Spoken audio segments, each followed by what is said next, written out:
Hi, welcome back, everyone. This is your friend Greedy Fanfics, bringing you another fanfiction. Today, we're diving into the first part of What If Deku Had a Body-Swapping Quirk. All credit for this story goes to Mal, so please support them by checking out the link in the description for more details. Don't forget to give this video a like and subscribe to the channel if you want more content like this.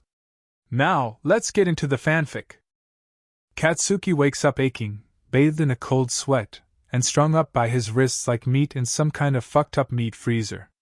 He blinks down at the damp, concrete ground once, then twice, and he grunts, shifting on his shoulders. His bare toes, did they take his fucking socks? Brush against the ground, but no matter how much he strains, he can't take any of his weight off his shoulders. His heartbeat pounds in his temples and behind his eyes.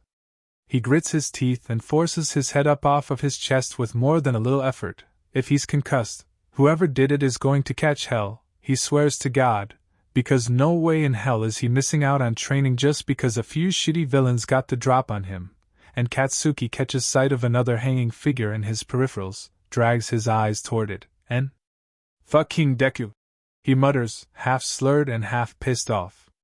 Of course it's Deku strung up next to him, his stupid hair covering the top half of his face but his slumped posture giving away how passed out the shitty nerd still is. Deku is stripped down to the t-shirt and leggings he wears under his hero costume. Even his compression sleeve is missing, leaving his less familiar scars and more than a few blotchy, fresh-looking bruises on display. Katsuki studies the discolored, waxy skin that crisscrosses the skin on his arms for a long moment before huffing and rolling his eyes. "Time to wake up, nerd," he says, more for himself than for Deku, before he starts to swing himself side to side. The chains suspending him from the ceiling clink and rub together, the sound impossibly loud in the quiet room. He's never been so thankful for Vlad-sensei's brutal upper body training sessions as he is now. Katsuki's wrists are chained to the ceiling but not bound together, so he pulls himself up by one arm, then by the other until he gets enough sideways momentum to swing at Deku. He grunts at the contact, and has to close his eyes as he spins in the other direction. As he rights himself, still swaying and now slightly more nauseous, he shoots a glare toward Deku. The nerd swings like a ragdoll, his head rolling against his pale bicep, and remains unconscious like a total asshole. His chains jingle, and Katsuki's chest rumbles with an irritated growl. "Wake up, shitty nerd," he barks, but it does nothing except bounce off the plain walls of the concrete box they're hanging in. His own voice is abrasive and booming in his ears. It does nothing to coax the nerd awake. As Deku rotates toward Katsuki, an achingly slow movement, but what else does Katsuki have to do in this featureless room? He catches sight of the dried blood on the far side of the nerd's face, plastering his hair to his skin in matted, dark patches. It runs over his eye from an unseen gash on his hairline, and it must have been a hard fucking blow because there is blood the whole way down to the collar of Deku's ripped t-shirt. His eye is swollen shut and purple with a fresh black eye. "Oh," Katsuki tries, struggling against his chains so they make more noise. Deku's face twitches. "Yeah, come on. No way in hell I'm fucking entertaining myself here, Deku, so wake up." Beyond that, Katsuki also needs one of the nerd's dork analyses to get them the hell out of here. Between the pounding in his head and the chill preventing him from building up enough sweat to do much of anything beyond setting off a few firecrackers, there's no way he can get both of them out of here. Katsuki is smart enough to realize when he's in over his head, and he knows that Deku is sort of their only hope in getting out of here right now. Damn. One of Deku's eyes, the one not swollen shut and covered in blood, slides open into a narrow slit before dropping closed again. No you don't." Katsuki grunts and starts rattling his chains again until Deku lets out a pathetic whine. "Yeah, wake the fuck up. Lazy shit. Kakin?" Deku murmurs, slurring worse, even, than Katsuki. "Yeah, hey, did you get us fucking kidnapped, nerd?" Deku blinks slowly, rotating slowly still. He jerks with a weak cough, and he either chooses not to answer or his concussed brain lets the question go in one ear and out the other. Either way, Katsuki has to bite back the urge to cuss the shitty nerd out. His therapist's words come back to haunt him, letting your anger get the better of you. Is that constructive? Effective? Yeah, well. Fuck that. You got us kidnapped. Fucking figures. He rolls his eyes as he spins the other way, and Deku slips out of his field of vision. He won't admit to the panic that sets in at the fact that no matter how much he tries, he can't see Deku. He swallows convulsively like he might vomit, and he might. Vomit, that is. His stomach rolls. He blames it on the concussion and not on the rolling anxiety that comes with, being kidnapped and strung up like a piece of vulnerable ass meat. From behind him, now. You finna I woke up, Kakakin. It's muffled and almost incoherent, but Katsuki is well versed in Deku speak, from mumbling to concussed mumbling. The hell's that supposed to mean? In case you didn't notice, I woke up before you. You must be real concussed if you're this confused. He huffs, but when he finally rotates around to see Deku again, the nerd is shaking his head and then groaning at the movement. Was awake earlier. And you just went back to sleep? Katsuki gapes and narrows his eyes at the figure in front of him. Deku still hasn't managed to drag his head up, to lift his chin off of his chest, but he makes a vague gesture that looks like a denial. No, he whispers, not like a secret but like he can't muster up the energy to talk much louder. Was awake, and they came in. You were asleep. Asleep still? Katsuki blinks. He goes cold all over at the thought of him just what? Hanging here? While some strangers, some villains, came into the room for Deku. Oh damn. He really might throw up. What did they do, Deku? He feels like he's talking to a kindergartner or something. For all the bullying and insults, he's never talked down on the nerd like this. He hates it, but he hates the fact that Deku doesn't seem to notice it even more. Nothing big. Hit me a few times. Asked if I thought they should wake you up. Said no. The nerd pauses, and the moment drags on. He sucks in a breath through his teeth, the sound whistling and thin. Wanted to let you sleep. Katsuki lets out a humorless bark of laughter.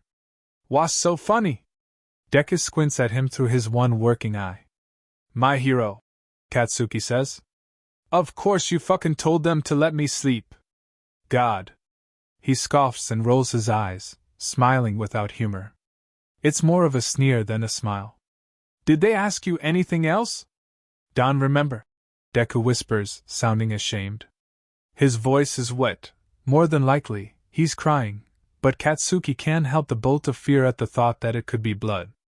Unbidden, the flashing scene of Deku choking on his own blood as Katsuki hangs helpless beside him, forced to listen and watch as Deku flails and suffocates, plays out on the backs of his eyelids like some fucked up HD, 3D movie. He swallows around the bow rising in his throat at the thought. Great! Katsuki huffs despite himself, his annoyance born more out of fear than anything else. You got us fucking kidnapped, and you don't even know what they want from us. He yanks on his chains, but the metal cuffs dig into his wrists hard enough that he winces, and his shoulders ache like a rotting tooth he keeps poking at. Fuck. Damn it. Sorry, Kakin. Deku's chin lists back toward his chest, his lips moving around breathy, incomprehensible words. Apologies, maybe? Katsuki debates trying to keep the nerd awake, but it seems like a lost cause, considering the fact that he all but passed out mid-word. He hangs limp and bloody next to Katsuki, fingers twitching and purple at the tips from the pressure on his wrists. To entertain himself, Katsuki watches Deku's chest rise and fall steadily. He has long since stopped spinning in lazy circles, but it's not like there's much else to look at in this shithole. And if the sight of Deku breathing makes him feel a little less like the world is going to fall out from under him, then that's his fucking business, and no one else's. He counts the beats between Deku's whistling inhales and the labored exhales, memorizing the pattern. He ignores the skinny, windowless door on the wall behind him flying open with enough force to bounce off the wall. Katsuki counts under his breath and only stops when his captor grabs a fistful of his hair and tugs his head backward hard enough to have Katsuki grunting in pain. His scalp twinges, and his eyes strain with his effort to keep his eyes on Deku. The nerd doesn't even twitch. Oi, hey! his captor shouts, and their whiny-ass voice echoes off the concrete walls. The asshole's awake in here. Hey, fuck you. Katsuki bites, and he drags his gaze away from Deku and toward the captor, who stands in the very corner of his vision. When he tries to turn his head to get a good look at their ugly mug, they tighten their grip on his hair and laugh at his pained expression. Above him, his chains jingle and chime cheerily. He kicks his legs, but nothing connects. I ain't the asshole here, asshole, he grits. Outside the door at his back, a pair of footsteps grows louder, and another of his captors, and how many of these assholes are there going to be?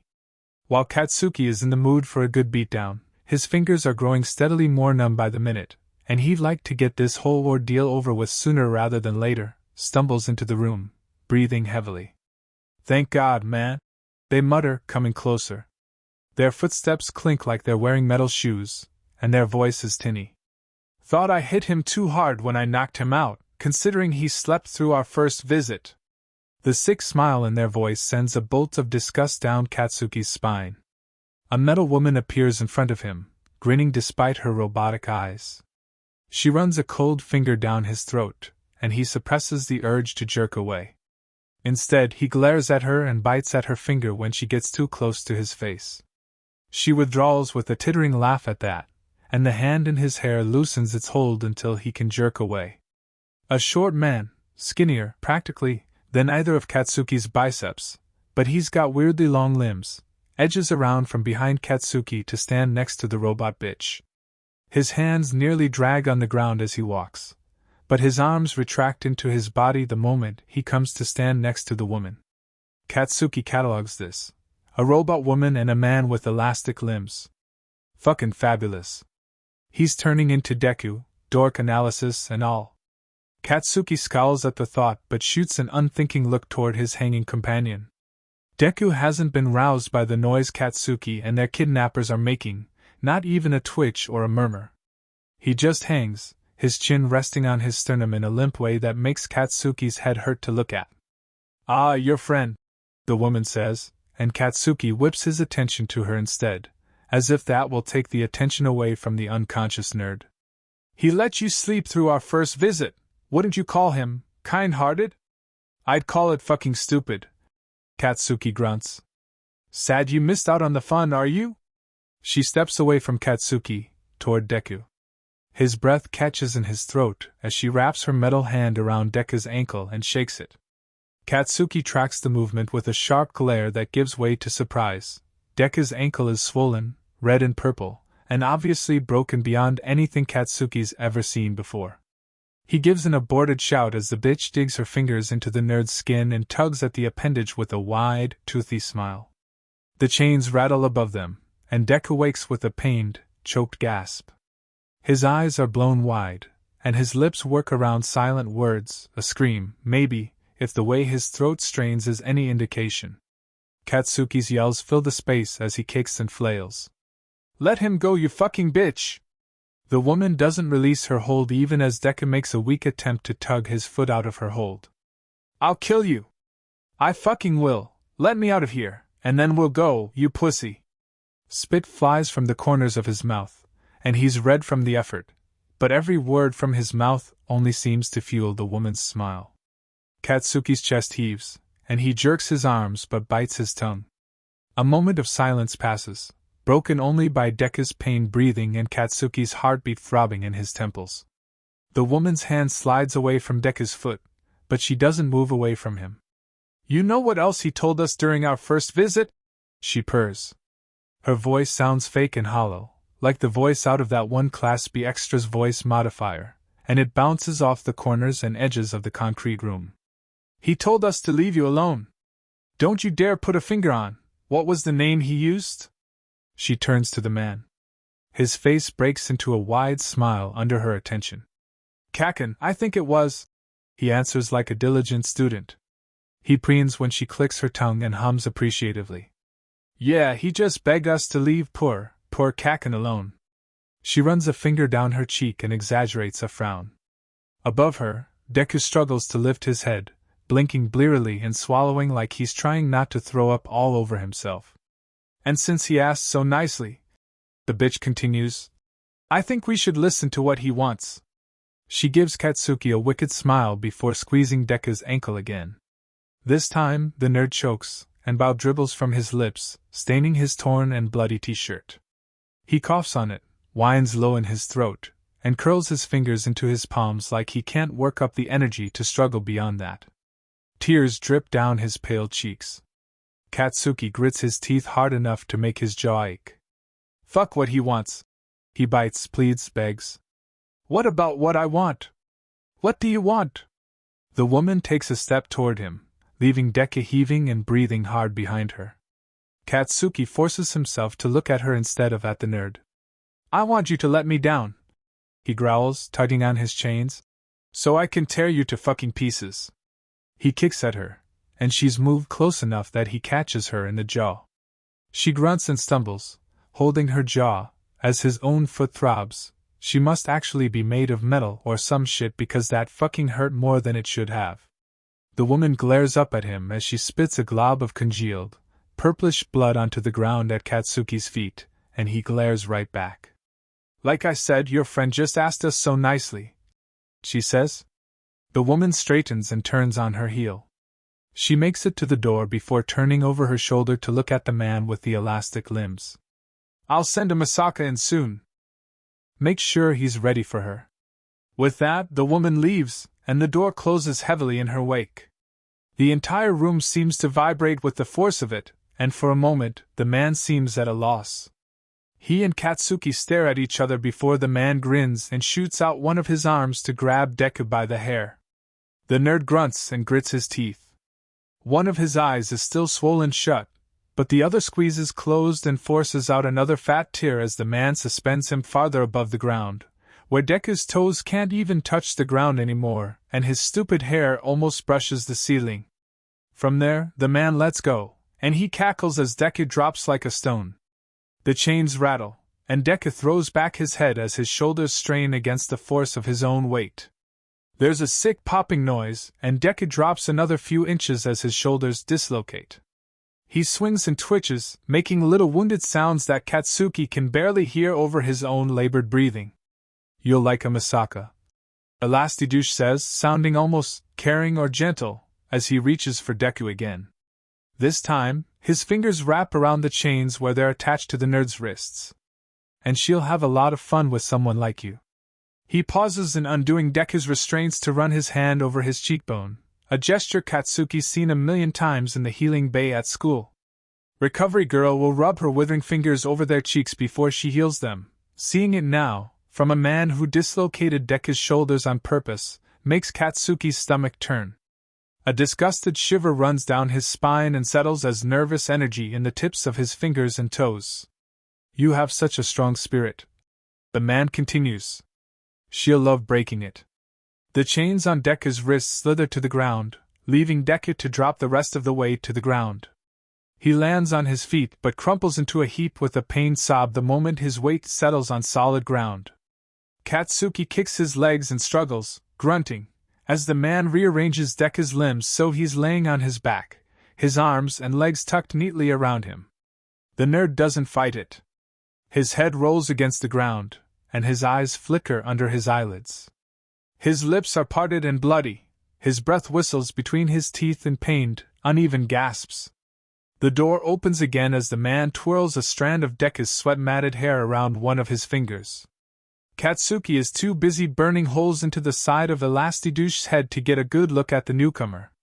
He half expects it to be the robot bitch coming back from more, but instead of the metallic footsteps, there are small, shuffling ones growing closer.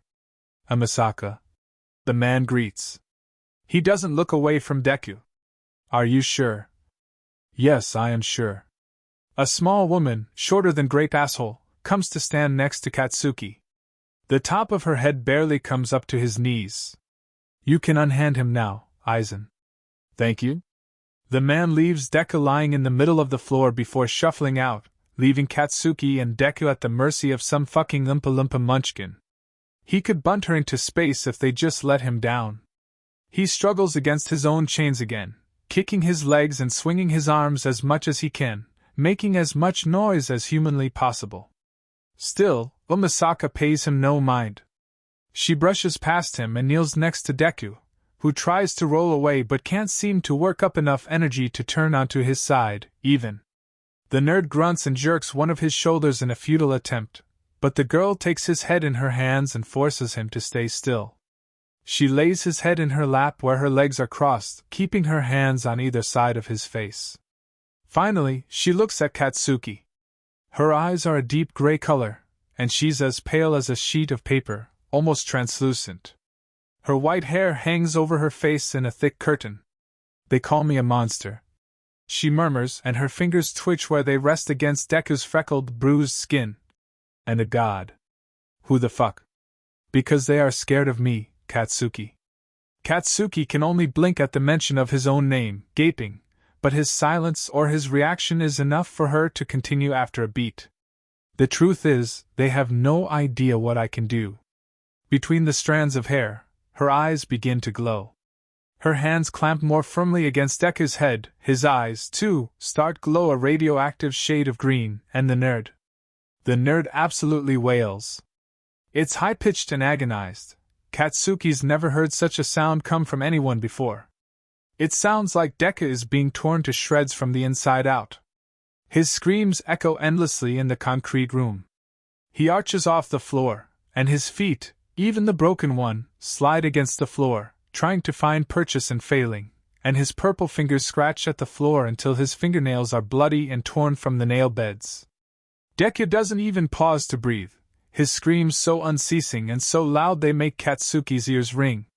He grits his teeth, and tears leak from his eyes. He kicks out weakly, but it's an aborted, half-assed movement. He can't even hear the chains jingle above him over the wordless howl. As Katsuki is sure either he or Deku will explode if it goes on for another second, the bitch releases her hold on Deku's head. The moment she does, the nerd goes boneless and limp and terrifyingly quiet. The sudden silence vibrates in his temples. His chest heaves, but Deku's breaths are weak and thin despite how long he spent screaming bloody fucking murder. What? Katsuki gags. The fuck did you do to him? He glares at the bitch as she combs her hands through Deku's sweaty hair. What the fuck is up with these people and touching Deku like they're his friends? Katsuki wishes they'd fuck off. My quirk is called fracture. She tells him like that explains literally anything. Katsuki growls, the sound rumbling in his chest and the back of his throat. I've seen him break his bones and not say a word. Katsuki argues. So what the fuck was that, bitch? I do not touch bones, stupid boy. Misaka huffs and rolls her eyes like she's offended by the idea of fracturing bones. I touch souls. Spirits. She strokes her hand over his hair again, even as thin, acidic bile dribbles from Deku's bloodied lips. There's more blood on his chin than before. He must have bitten through his lip or his tongue at some point during all of this. More than anything, Katsuki wishes he could check Deku over, catalog his injuries. He needs to know what to tell Aizawa-sensei when he gets them out of this mess. And his soul was bright. And large. Perhaps the largest I have ever touched. It is weaker now, but not diminished. She clicks her tongue and shifts so Deku's head falls off her lap with a dull thunk. It rolls so Katsuki can see the nerd's tear-streaked face. For lack of a better word, Deku looks pathetic. Stained with blood, sweat, vomit, and tears, eyes half-lidded and barely coherent. Of fucking course it's not diminished, you piece of shit. Katsuki spits. It's fucking Deku. No way in hell some extra will take Deku out. No way he'll let his soul be diminished or whatever the fuck before he can make All Might proud, before he can be the best or the next symbol of peace. Such a rude name you call him. So fuck muses. She rocks back on her heels and bites at her lip. Fuck off. To his surprise, she listens. Misaka brushes dust off her pants and starts toward the door. Behind him, the door's hinges squeal, and the door closes again with a click, leaving Katsuki to hang and Deku to recover, if only for a moment. Bitch! He mutters under his breath. Oh, Deku! Talk! A long moment passes, and Katsuki chews on his lip. He needs to make sure Deku isn't dead down there, But even he feels like an asshole for asking Deku for shit right now, even if that shit is to talk, which is what the nerd does best. Then, Deku shifts, coughs weakly, and Katsuki watches his throat bob and his lips form silent words. Hurts, Kaken, he breathes after another minute passes. I know, nerd. Katsuki's voice is sickeningly soft, more vulnerable than he'd allow himself anywhere else. A lump grows in the back of his throat. He of all people knows how much Deku hides his pains, and the fact that he admitted to it now, so readily too, pricks at the back of Katsuki's eyes like little, hot needles. Feels like I'm dying, Deku continues. Clumsily, he knocks his hand against his sternum as if to identify where the pain is, but the gesture is vague. All over. Hurts all over. He makes a low, wounded groan that trails off into a sob. A tear leaks from Deku's one unswollen eye and drips into his hair with the way he's half turned in Katsuki's direction. I know, he repeats because he doesn't know what the hell else to say. Deku was always the one who could comfort everyone else's hurts before everything went to shit. Katsuki, even as a toddler and a kid, never knew how to comfort other crying kids. Stop being so weak, he'd huff in lieu of the sweet words Deku seemed to spew endlessly back then. He tries to remember any of them, but he can't. He used to tune them out or shove Deku away when he tried to direct them in Katsuki's direction. Am I dying, Kaken? Deku's voice is small and underlined in some emotion like acceptance. Katsuki's body rattles with a deep sob at the tone. No, you fucking idiot. His own voice is wet and unrecognizable. He hates it. He wants to be strong for Deku in case he really is dying. Because who fucking knows what that bitch did when she got her grubby little hands on Deku's soul. It's not a thought he wants to have, but unbidden images of their rescue plaster themselves on the backs of his eyes. Deku, cold and gone, and Katsuki untouched. He sobs again. "That's okay," Deku murmurs. "You'll be..." He trails off, losing his breath or his thought, but he catches it again after a second. "You'll be okay." "No, I fucking won't," Katsuki argues. "Why did you tell them not to touch me? We could have split it or some shit. You didn't have to do this. Wanted to let you sleep." Deku chokes on a gasping breath, and Katsuki can only listen as he coughs and splutters. When he finishes, there is a new splatter of blood on him and on the floor beneath his face. Bullshit. Deku shakes his head and blinks lethargically. Couldn't watch you get hurt. Deku breathes. Katsuki gives a high-pitched, frustrated yell that cracks in the middle. He squirms in his chains and wishes he could pop off some of his explosions to make himself feel better.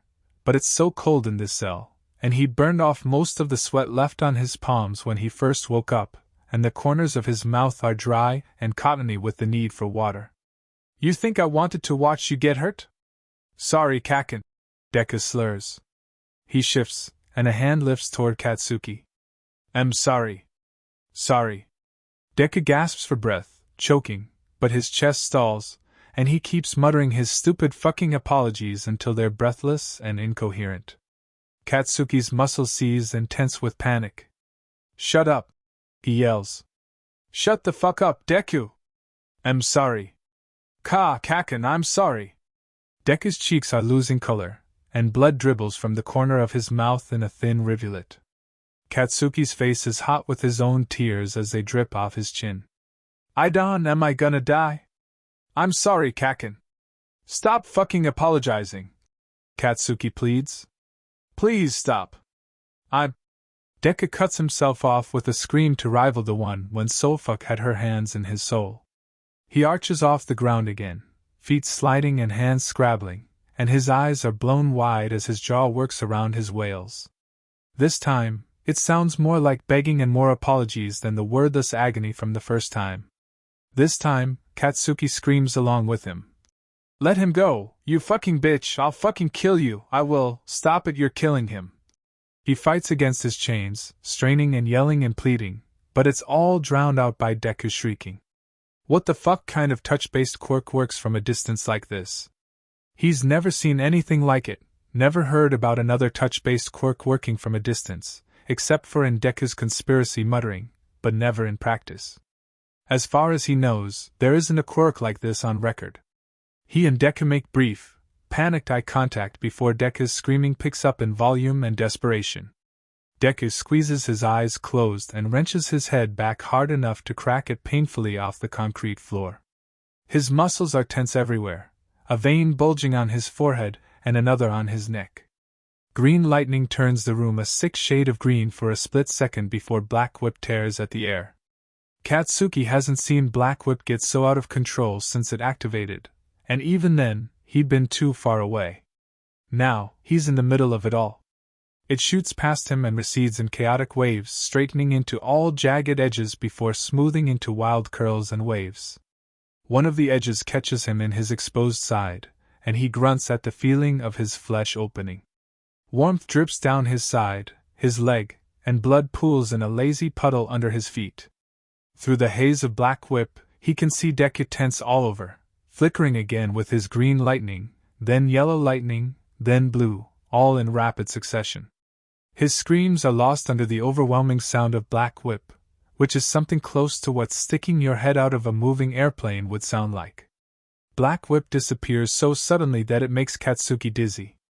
In the middle of the room, Deku is now somehow turned away from him, but his shoulders are moving with uneven breaths. He is no longer screaming, and Katsuki takes this as a good sign. The nerd shifts with a light groan. He rolls onto his back, stares at the ceiling for a long moment, and sits up. "Oi, hey!" Katsuki barks, panicked because a second ago he'd been shrieking like he was dying, and now he was here trying to get vertical. "Lay back down, nerd, oh my god! What the fuck?" A moment of silence passes before the nerd turns his head slowly to look at Katsuki. He blinks once. "I am Shimura Nana," Deku says, and it sure as hell doesn't sound like his voice, too feminine and mature. "Seventh user of One for All." Katsuki gapes at Deku for a long, quiet moment. "How hard did you hit your fucking head, Deku?" Hard enough to be talking crazy, apparently. For a second, Katsuki almost wishes he'd been kidnapped with shitty hair or even dense face. It would be much easier than this. Where Deku is involved, everything always gets so fucking complicated. "Izuku is gone," Deku says. "Stop talking about yourself in the third person," Katsuki scoffs. He rolls his eyes, but the motion makes him dizzy, so he closes his eyes and swallows against rising acidic bile. "Makes you sound like an asshole," he chokes. "I am Nana," Deku repeats. When Katsuki opens his eyes again, the nerd is looking down at his arms like they're foreign to him. He turns his hands over to look at the backs, then the palms, curling and uncurling his fingers into fists, and running his fingertips lightly over his scarred, bruised forearms. After a moment, he finds his bulging, dislocated shoulders and, without a second thought, relocates them. By himself. And he doesn't flinch or yell, and Katsuki can only gape at him because what the fuck? Maybe this isn't Deku after all. "Who the fuck is Nana?" Deku hardly spares him a glance, too busy studying every inch of his own body. His eyes flick toward him, then away, and Katsuki wiggles in the air. His chains rattle, but Deku ignores the noise. "I am the seventh holder of One for All." Deku states this like it's obvious. His voice is still too gentle, mature, and feminine to sound familiar at all, but he still manages to huff in a distinctly Deku-ish way that says his patience is running out like sand through his fingers. "So, you taught All Might?" At this, Deku's shoulders tense into a hard line, and he pauses in his inspection of himself. "Tashinori, yes. He was my successor." Katsuki doesn't know what the fuck to say to that, and Deku's tone is suddenly much firmer than he's ever heard the nerd talk before. Katsuki's body swings in a small, slow ellipsis as he watches Deku examine his legs, then his face by touch. He pulls at his cheeks and lips, traces the outline of the bridge of his nose. It's incredibly boring and more vulnerable than he ever wanted to see the nerd. It's kind of wigging him out, mostly because he doesn't know what the fuck is going on now. It's all too much too fast. Waking up kidnapped and definitely concussed beyond fucking belief, the screaming, Black Whip, and Katsuki is starting to grow woozy and sluggish in the soft, pleasant way he's morbidly come to associate with mild blood loss. Deku is sitting up like he hadn't been fucking dying literally a minute ago, claiming to be some bitch named Nana, who was saying Deku is gone, and Katsuki goes cold all over. His chest stalls. What the fuck do you mean is Deku's gone? He barks, eyes wide and burning. Deku, Nana? What the fuck? Hunches over and presses the knuckle of his index finger to the curve of his bottom lip, furrowing his brows. His eyes flicker from side to side as if searching for something or thinking. Katsuki holds his breath while he waits, and his vision is graying at the edges by the time Deku opens his big, dumb mouth again. Gone was not the right word, Nana muses. He is hibernating. What the fuck? Why? Wake him up, I want Deku back. He sounds pathetic, all this desperation and pleading, even to his own ears. He hopes to God that Deku really is asleep, hibernating, whatever, so he can't hear Katsuki. The nerd will definitely say some dumb, soft shit like "Ah Kakin, you wanted me? Or you missed me? Don't lie, I heard you." Nana shakes Deku's head and struggles to stand. She favors his good leg but doesn't so much as wince at all even as the broken one is jostled. The expression on Deku's face is flat and painless even as she limps half a step closer to where Katsuki hangs. Izuku is resting somewhere deep on the plane of one for all. Even us vestiges cannot reach him there, not that we want to try. Waking him now. Nana pauses, and Deku's jaw works and clenches. He is dying, Katsuki. I fucking know that. Katsuki spits. I watched that other bitch root around in his soul, okay? But it can't be good for him for you to be walking around on his broken ankle.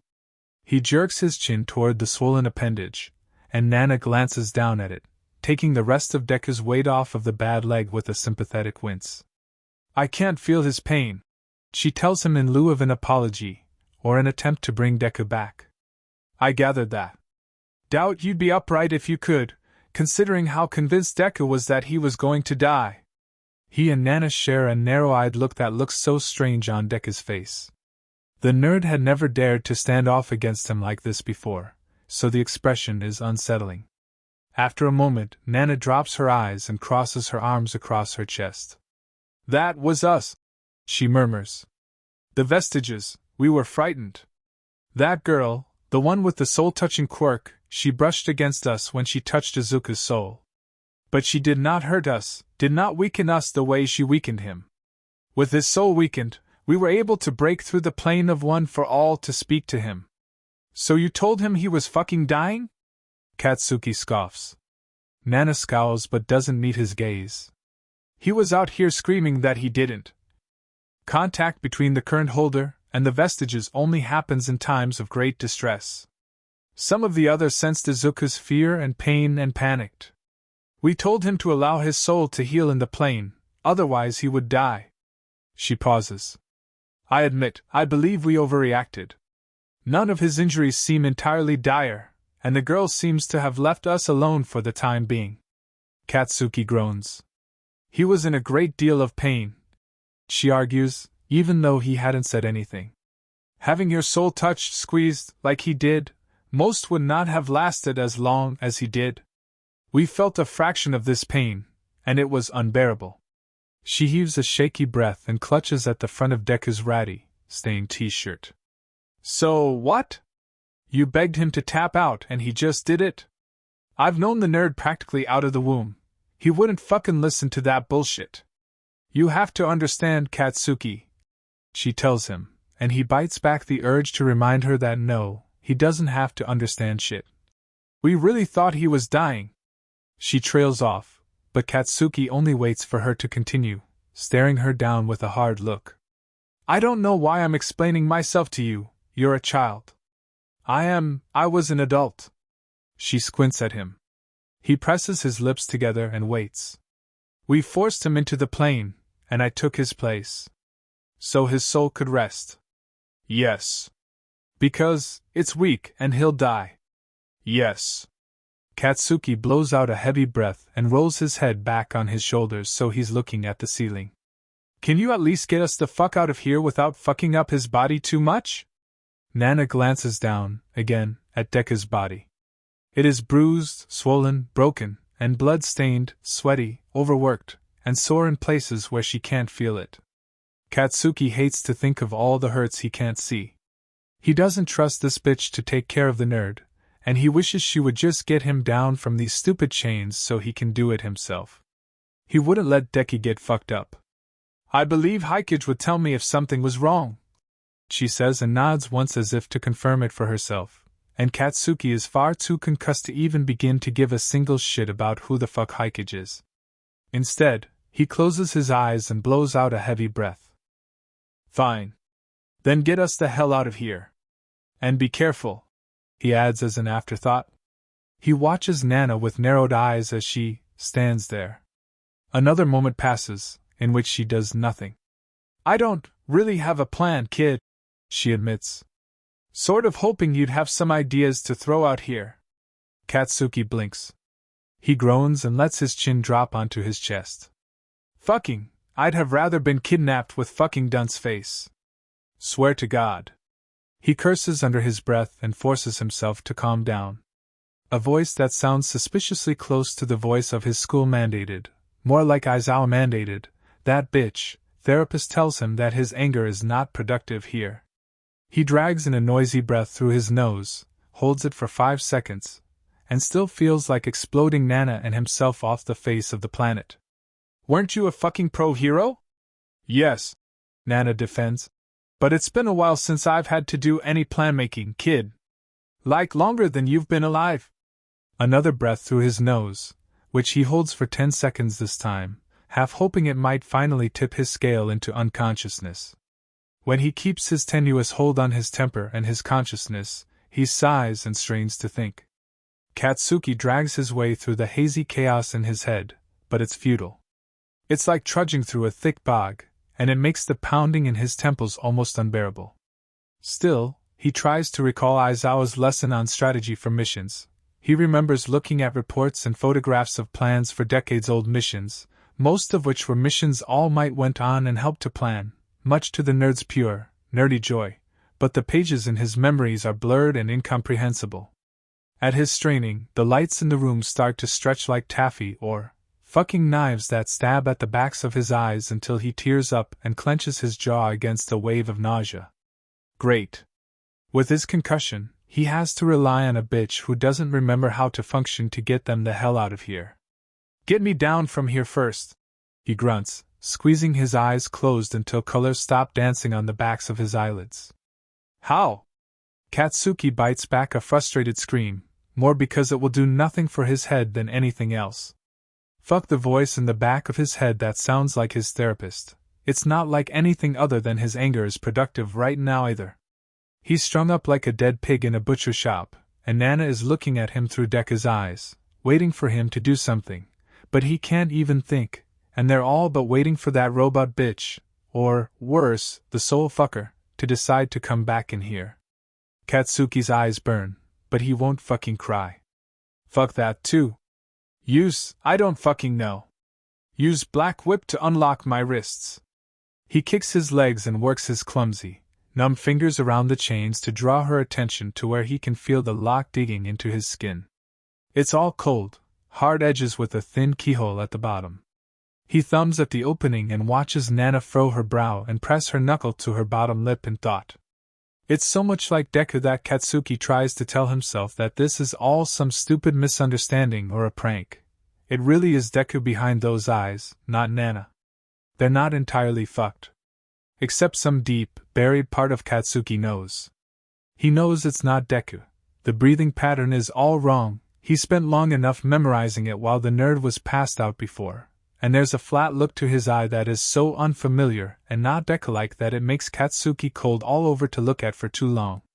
It's like looking at a stranger, except the stranger has the same face that Katsuki's been looking at for years now. Black Whip? She murmurs. The corners of Nana's lips twitch, and she bursts into laughter. Katsuki sneers. You got a better fucking plan? He barks, trailing off in a bitten-off groan as his own voice grates on him. and Nana's sharp guffaws are doing even less for his concussion-induced headache. She doubles over, clutching at the front of Deku's ratty, ruined t-shirt. I can't use Black Whip, she gasps. Daigoro would just love that, wouldn't he? Shut the fuck up. I don't care about whoever this Daigoro douchebag is and what he likes, just get me down from here. My fucking shoulders are going numb. He struggles and kicks, but she only wipes her face of imaginary tears like a total asshole. Her face is broken apart in a wide, entertained grin. It's all teeth, Deku's eyes squinting with the force of it. She shakes her head, and the green curls fall over Deku's sweaty forehead. She brushes them away and sighs. My quirk is float, Katsuki, she tells him, talking slowly as if speaking to a child, and his mind goes blank at the sight of his own name, not that stupid nickname, on Deku's mouth, but she bowls on. That means I can't access the other quirks of the other users, even if we are now just souls in the plane of one for all. As if to prove her point, Deku's bare feet leave the ground in a slow ascent. Nana is eye level with Katsuki after a moment, still grinning. You're saying Deku is stronger than you, then? He mocks. You a pro hero? She levels him and his goading with an unimpressed stare, the smile dropping into a flat line. One for all is a stockpiling quirk, she says, meandering through the air like it's her own swimming pool. Meaning that, by definition, Izuku is stronger than me. He is stronger than Tashinori, All Might. She pauses, lets her words simmer in the air between them, before she makes a vague gesture with her hands. Or he holds the potential to be. He's still young. So why can he use the other, vestiges quirks?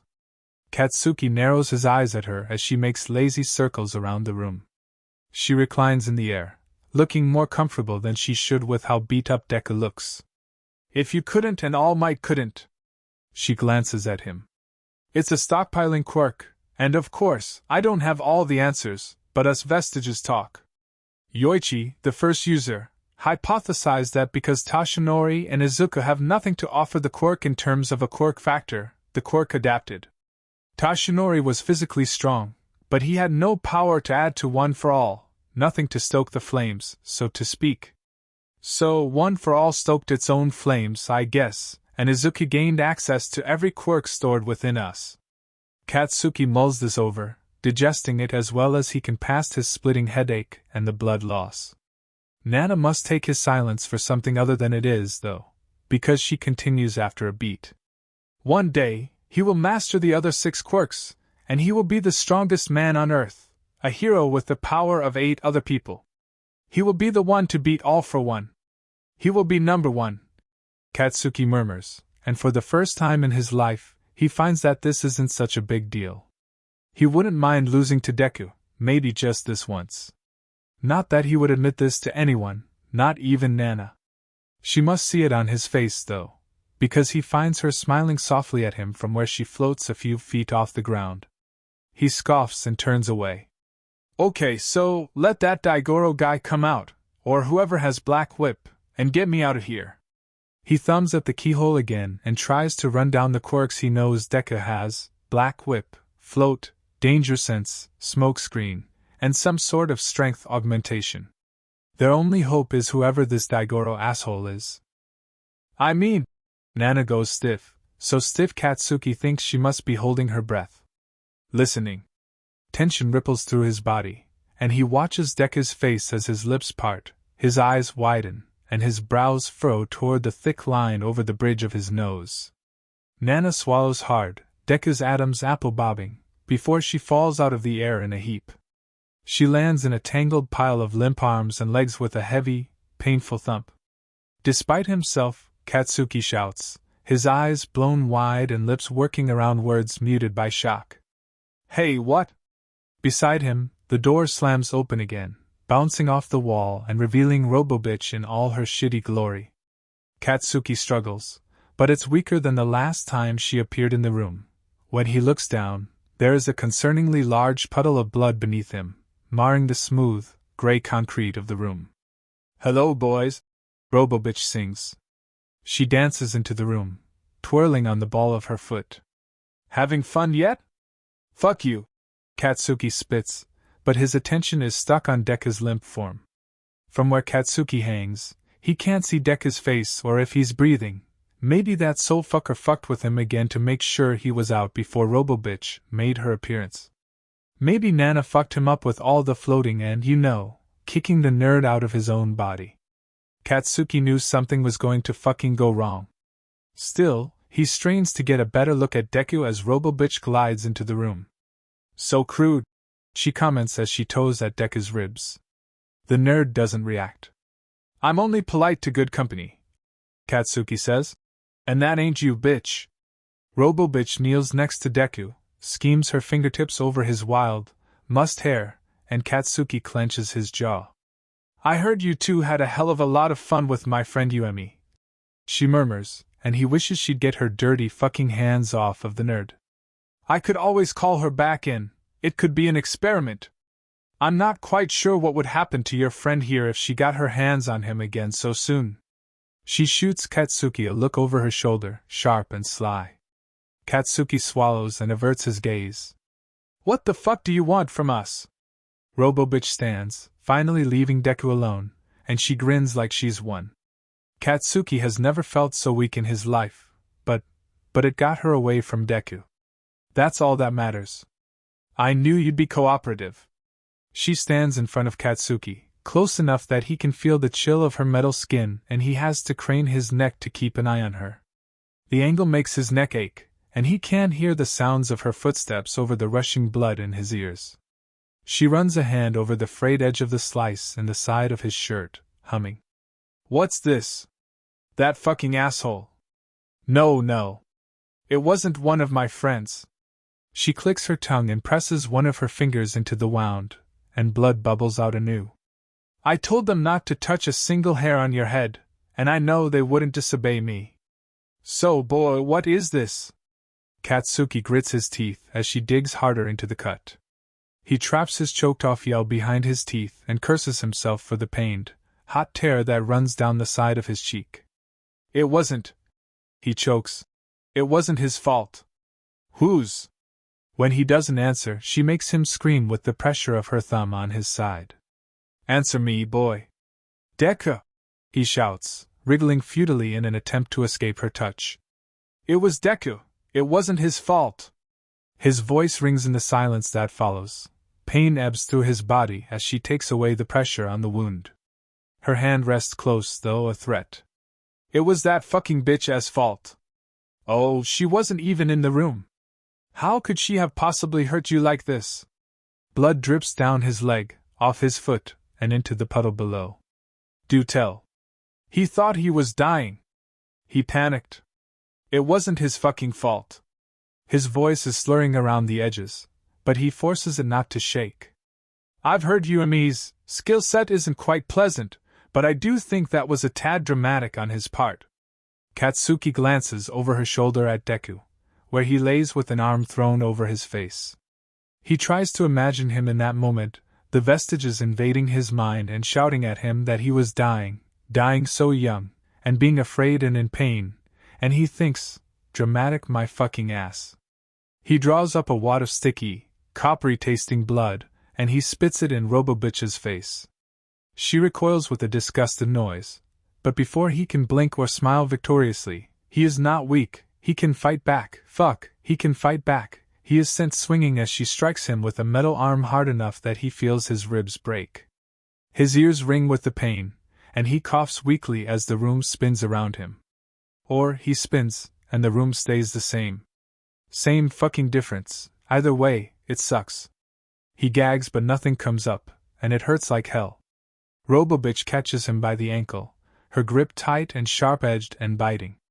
He sucks in a small breath, and his ribs protest at that alone, and he blows it out through his nose. What? He gasps breathy, and he glares at her with as much heat as he can manage. The fuck do you want from us? She releases his ankle and lets him swing again. Blood drips from his side in small, splattering droplets like paint off of a pendulum. I want information on Yue, she says, studying her nails. She wipes the blood from the fingers she used to torment him on the side of Deku's shirt, leaving a rust-colored smear to add to Deku's impressive collection of stains. I need to get into your little rat principal's office. He's not a fucking rat. Katsuki has to draw in a gasping breath between every few words, and even still, he is left-winded. His comebacks lack his usual bite, but he won't let that stop him. See, Robobitch continues as if he hadn't spoken. My little Yuemi and my little Shima, you met them, aren't they amazing? Yes, well, your stupid school didn't quite think so. The entrance exam? He squints at her, unimpressed. Yes. Both did extremely well in the practical exam, the bit with the robots, you know. And still, they were turned away. Do you know why that is? Katsuki doesn't have the breath to tell her that they probably bombed the written exam, which was more of a covert psychological evaluation than anything, covert only to those who couldn't read. It ranked students on their own heroic attitudes. Those who scored low were denied from the school. And really, Katsuki isn't surprised, considering these two assholes who scored low immediately turned to villainy. Yue really is the best. Your school is not training the heroes of tomorrow, Robobitch tells him. Otherwise, Yuemi and Shima would be there. They will be the best. Why you need into Yue, then? He huffs. She glares at him. Dumbass, he adds for good measure. She seizes him by the back of the neck and drags him closer to her eye level. His shoulders ache as they are tugged away from his chains, and his fingers go well and truly numb.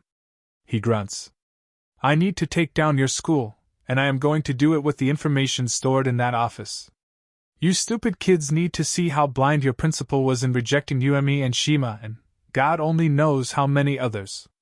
Society needs to see how weak the school they worship is. How weak the heroes produced there are. She grins and releases him, but Katsuki doesn't have the strength to lift himself into a more comfortable position. Robobitch goes back to standing over Deku's body. Look at him. He is one of the best in your class, isn't he? And here he is, Yuemi and Shima have reduced him to nothing. He is the dog shit under our boots. Fuck you. Katsuki spits with enough force that it surprises even him. Robobitch rounds on him again. And you, boy. You won your sports festival, and I've got you strung up like a pig. We didn't have to touch you to beat you. You are weak, weaker, maybe, than your friend over there, even. She gestures toward Deku. And you are the so-called best. What does that say about your school?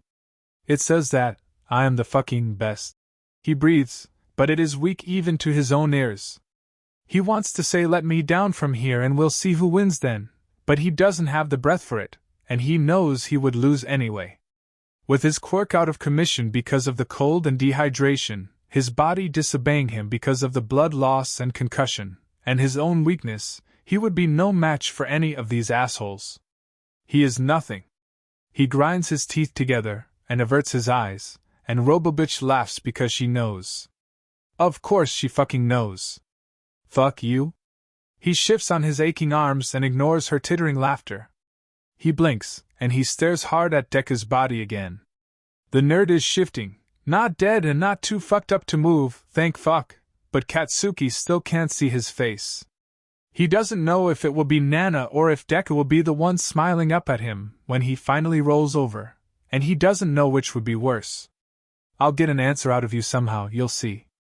Robobitch leans over and grabs a handful of Deku's hair. She lifts his head off the ground at an uncomfortable angle, one that makes Katsuki wince despite his own aches. So tell me, boy, who's it gonna be? You? Or him? She shakes Deku's head, and the nerd's eyes slide open. Behind them, there is no pain. There is none of the high-pitched protest he's come to expect from Deku. This is Nana. Katsuki swallows. Nana's stare burns him like icy hot ice. It'll be me. He answers with more confidence than he feels. Inside, he shrivels away like a coward hiding in the corner and asking for his mom. Or for Aizawa, All Might, Deku, fucking shitty hair, anyone. I ain't fucking weak. Robobitch takes this without contest, and she rewards him with a punch to the gut that has bile dribbling down his chin. He coughs once, but that sends bolts of stabbing pain through his chest, so he forces himself to stop. Instead, Katsuki groans and curses under his breath. The little Katsuki inside begs to be saved. An even smaller internal Katsuki tells him not to be a little bitch. He forces himself to stretch his lips into a smile. That's all you got? Seriously, you? For this, he gets a metal fist to the face. Blood pours down his face from his nose, turning the forced smile bloody. God fuck damn it. He drags in a breath through his mouth, but it is dense with cloyingly metallic taste. Tell me how to get into UA. No fucking chance. No fucking chance I'll tell you, and no fucking chance you'd get in even if I did. Bitch.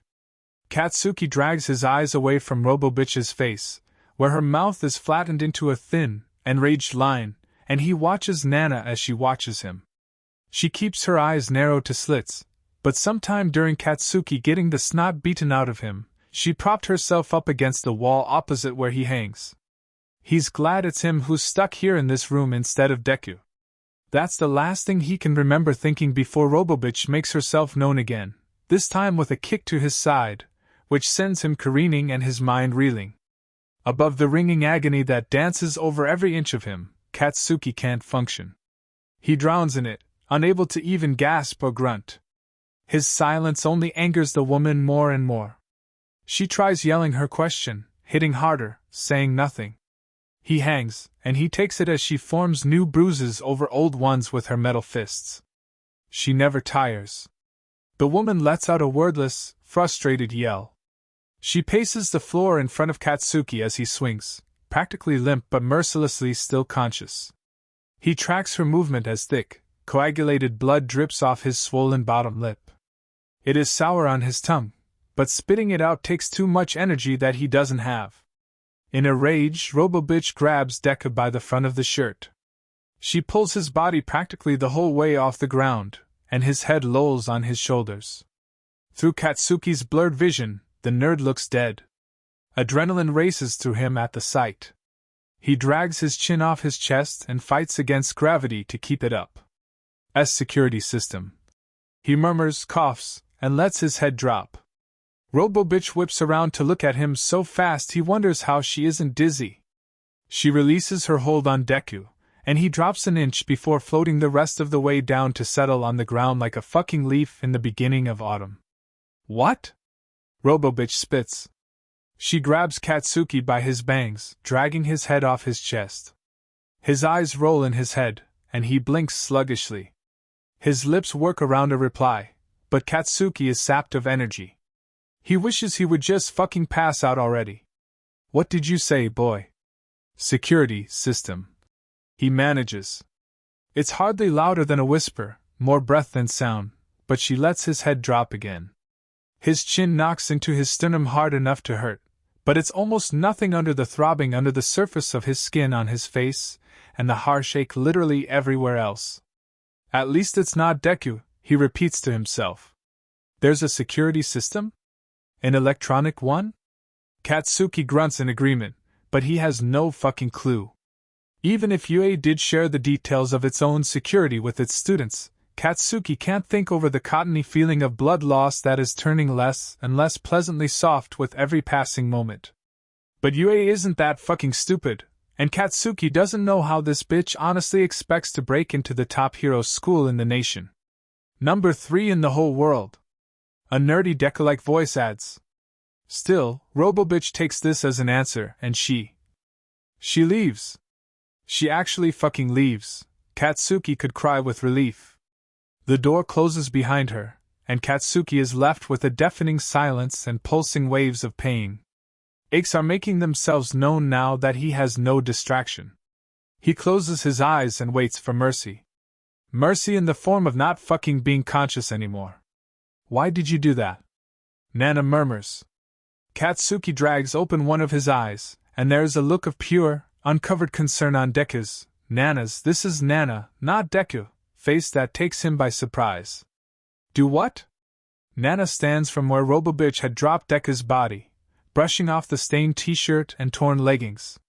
You all but threw yourself in front of her instead of letting her attack me instead. Katsuki resists the urge to roll his eyes.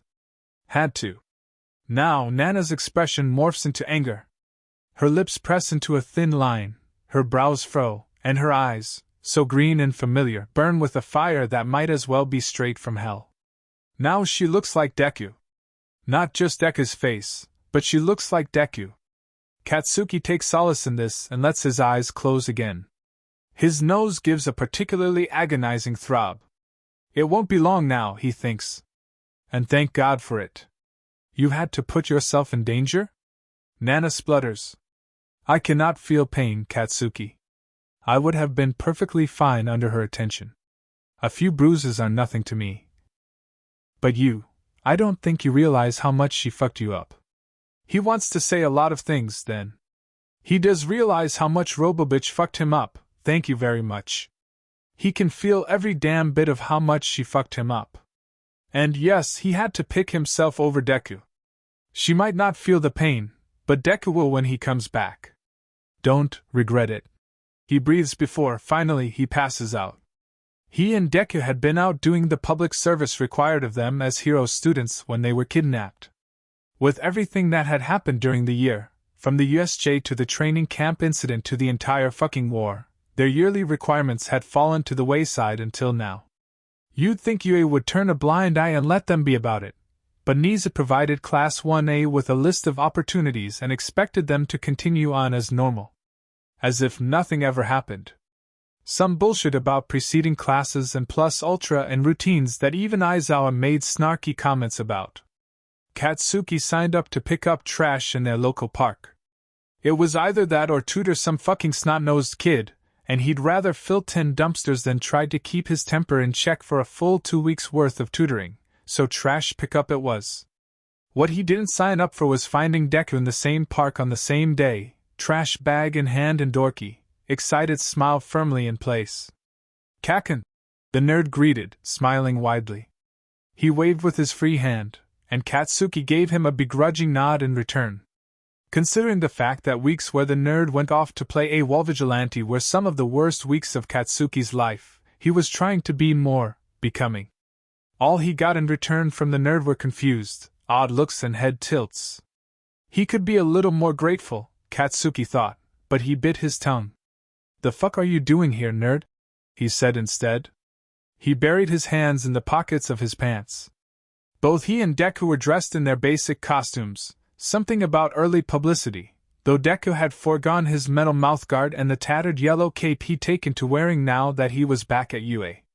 Katsuki left his gauntlets with crazy eyes in the support department. They weren't exactly conducive to work like this, and she was tinkering with them despite his protests that they were fucking fine as they were. There was an open spot on the sign-up sheet for this, and I cleaned up Takoba Beach back with. He dropped his voice into a conspiratorial whisper, glancing over his shoulder at the empty park. All Might, and it helped me get so much stronger. So, I signed up to come clean up trash again, just sort of for old time's sake, I guess, but this time I'm with Kaken instead of All Might. TCH. Katsuki rolled his eyes at the nerd's rambling. Rumors about someone cleaning Takoba started to circulate toward the end of their last year in middle school. He hadn't known that was Deku's doing. That beach was where everyone dumped everything. Once, he went to explore it with those stupid extras he kept around back then, and they'd found an entire car that looked like it had been set on fire. The idea of Deku pulling a car across the beach, the nerd really was getting stronger. Not that Katsuki would ever say that to his face. Not sure picking up rappers is going to do much for you anymore, Deku. Katsuki commented, smirking and jerking his head toward the litter lining the lake. Deku let out a short, high laugh that sounded so genuine it made Katsuki's chest ache. No, he admitted. Probably not. But at least it means I get to hang out with Kaken for a day. Before the war, even as their friendship was on the mend, he would have sworn and yelled and tried to explode Deku's face off for saying something embarrassing like that. More out of habit than anything, Katsuki's chest flared with something. He pushed it aside and punched Deku in the shoulder. It wasn't as hard as they both knew it could be. Deku's grin was blinding. Katsuki took the trash bag out of his hand and stalked off toward the lake. He felt hot all over, but he blamed it on the beginnings of spring and his naturally high resting temperature. Deku found another trash bag and followed Katsuki, and they worked almost shoulder to shoulder as they picked wrappers and empty aluminum cans out of the weeds at the edge of the water. Katsuki muttered under his breath about how disgusting people are, and Deku chuckled at him. He kept a dorky, content smile on his face even as Katsuki's back began to ache and the evening became cooler and cooler. The days were warm, but without the sun, the wind was biting. Deku's gloves were dirted and stiff, and he fumbled with his mostly full trash bag enough that the cold was more than likely starting to make his fucked-up joints ache, and Katsuki finally stood and stretched his hands over his head. His back popped, and he groaned, satisfied and pleasantly sore. When he glanced at the nerd, Deku only smiled up at him, still kneeling in the mud at the edge of the lake.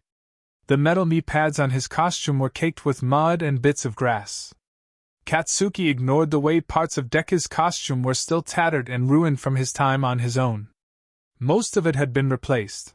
The main body of Deku's costume had to be trashed because 1. It smelled like shit, and 2. It was stained so thoroughly with blood and grime that no one in the class could look at it for too long, let alone try to scrub it clean.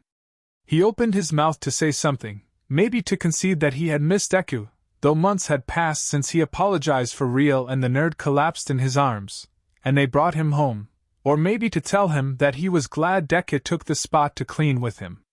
Katsuki realized, strikingly, that he was content. He spent a day he could have used for training or for chipping away at his frankly criminally large pile of homework instead on cleaning up some park because the shitheads in town can't be bothered to use the trash can, but he was content. He was content because he did it with Deku at his side, and he wanted to explode with his need to say something about that. God, he'd have to tell his therapist about this later, wouldn't he? Because didn't this count as progress? Fucking Deku. He opened his mouth to say something, but he didn't get more than a breath out before Deku's eyes widened, and he stumbled to stand, dropping his trash bag so that it spilled out all of their progress back into the lake. Katsuki didn't have the time to question that before something hard hit him in the side of the head. His world tilted, and he fell, limp, into the lake. His vision danced and flashed, and he watched, half submerged among the trash he and Deku had spent all day picking up, as Deku wrestled with two people-shaped blurs.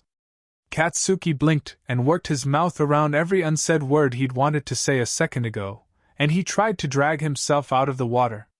He fumbled for purchase, finding none in the water, and his eyes drifted away from the fight that, even through his blurred vision he could tell, Deku was swiftly losing. Katsuki watched as one of the figures raised a long, thick crowbar over their head before bringing it down onto Deku's head once, twice, 3 times, and Katsuki sees his head split open and then the crowbar comes down on his prone form again and... Deku! Katsuki grunts, a bitten-off shout. His chest heaves at the nightmare, the almost memory. His mind supplies a nightmare that he could have lived through if these villains had been less merciful, and his ribs creak in protest, and he can't get in a full breath around his panic and the broken ribs. He draws in another hissing, thin breath through his teeth and lets it out with a keening noise born both of panic and pain. Somewhere in the room, there is a shuffling noise like someone standing in a hurry, or like mice digging at the walls. He kicks his legs, but the movement makes his body ache like it's on fucking fire, and he swallows back a scream, squeezing his eyes closed. Katsuki, Katsuki! A desperate, panicked voice beckons. He doesn't recognize the voice. It's not Deku. It's not fucking Deku, and he doesn't know who the fuck it is, so he forces his eyes open into slits, and it is Deku, but it's not, and... You need to calm down, kid! Deku's eyes are blown wide with panic, and Katsuki hiccups. And then Deku, he pleads. He doesn't know what he wants the nerd to do or if he can do anything to save Katsuki anymore, but if anyone can, it's Deku. Please. I don't, Katsuki, you have to breathe. Deku's hands flutter by his sides as if he wants so badly to do something but can't. I can't, he insists. They. The edges of his vision darken like a flashing vignette on those old movies his dad likes. They and I. Katsuki, please, Deku begs, but Katsuki can't hear him over the ringing in his ears. I should have been stronger, Deku. I need to be, you just, why you? Katsuki trails off.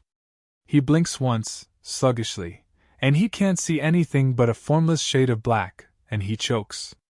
Distantly, he hears the voice that isn't Deku's but has Deku's face telling him to calm down, but he can't. He can't. He's trapped in his own panic, and he's dizzy with it, and with the lack of oxygen, and Katsuki fades away again. Katsuki wakes the first time to a grunt and a dull thump. Not from him, but from someone else who is somewhere in the room. He hasn't yet gotten around to opening his eyes or lifting his head, or anything more than acknowledging his own sudden consciousness. He forces one eye open, and he squints at the scene before him. The douchebag from earlier, the one who had dislocated Deku's arms, stands over the nerd. His back is to Katsuki, and Katsuki can't see Deku's face, only the bottom half of his body where his legs are half curled toward his torso in a half-assed attempt at the fetal position. Elastiarms lets out a frustrated yell and drives his foot into Deku's gut with a grunt. Deku doesn't make a noise beyond his breath whooshing past his lips. Katsuki swallows, but his throat is so dry he can't tell the guy to fuck off even if he had the energy to do so. As it is, Katsuki's grasp on consciousness is fading again. The next kick is hard enough to rock Deku's entire body. He slides on the concrete, but he makes no outward reaction, which is enough to piss off Elastiarms more. The asshole tears at his hair, and when he turns to leave, Katsuki sees a thick tear track on his cheek. Katsuki's lips draw into a smirk at the sight. He hopes the asshole cries himself to sleep. The door slams closed behind him, leaving Deku and Katsuki alone again. Deku's eyes are closed, and he rests his temple on the cold, rough ground. He has blood on his face and arm from the concrete equivalent of road rash, but Deku draws in a long, deep breath before opening his eyes and sitting up. Yaliv? Katsuki slurs. Deku whips around fast enough that he should have whiplash, but he hurries to stand in the same movement. Katsuki, Deku says, reverent or relieved. Kaken, he complains. He would blush at that, but he's not sure he has the blood to spare for that, honestly. The moment it comes out of his mouth, he remembers that this is not Deku, just Deku's face and his body. His soul or whatever is resting. This is Nana. Despite the blood loss, his face feels hot at this, but Nana brushes it off. You're awake, she says. She pats him on the knee, and he narrows his eyes at her. And you're letting Deku get hurt, he grumbles. Told you, why fucking him up? His body. Nana waves him off, but he shakes his head, insisting, and she averts her eyes with a heaving sigh. Listen, kid, when Izuku wakes up again, he's going to be a hell of a lot more hurt by seeing you than he will be by me letting him get a little roughed up, all right? She says it, and her eyes have pity in them. It's a look he never wanted to see on Deku's face. Not a little. A lot, he argues, but even he knows it's pointless. Nana only stares at him, stubborn in the same way Deku is. They glare at each other for a long moment before Katsuki's eyes flutter, and he digs his incisor into his lip to keep himself awake for another moment. Tell me about Izuku, Nana demands. Katsuki blinks at her in a way that he hopes says it's taking everything in me to stay awake, and you want me to fucking talk? But she doesn't back down. Why?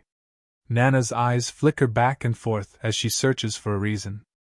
I don't have access to his memories as a vestige, she tries, and I want to know about him before one for all.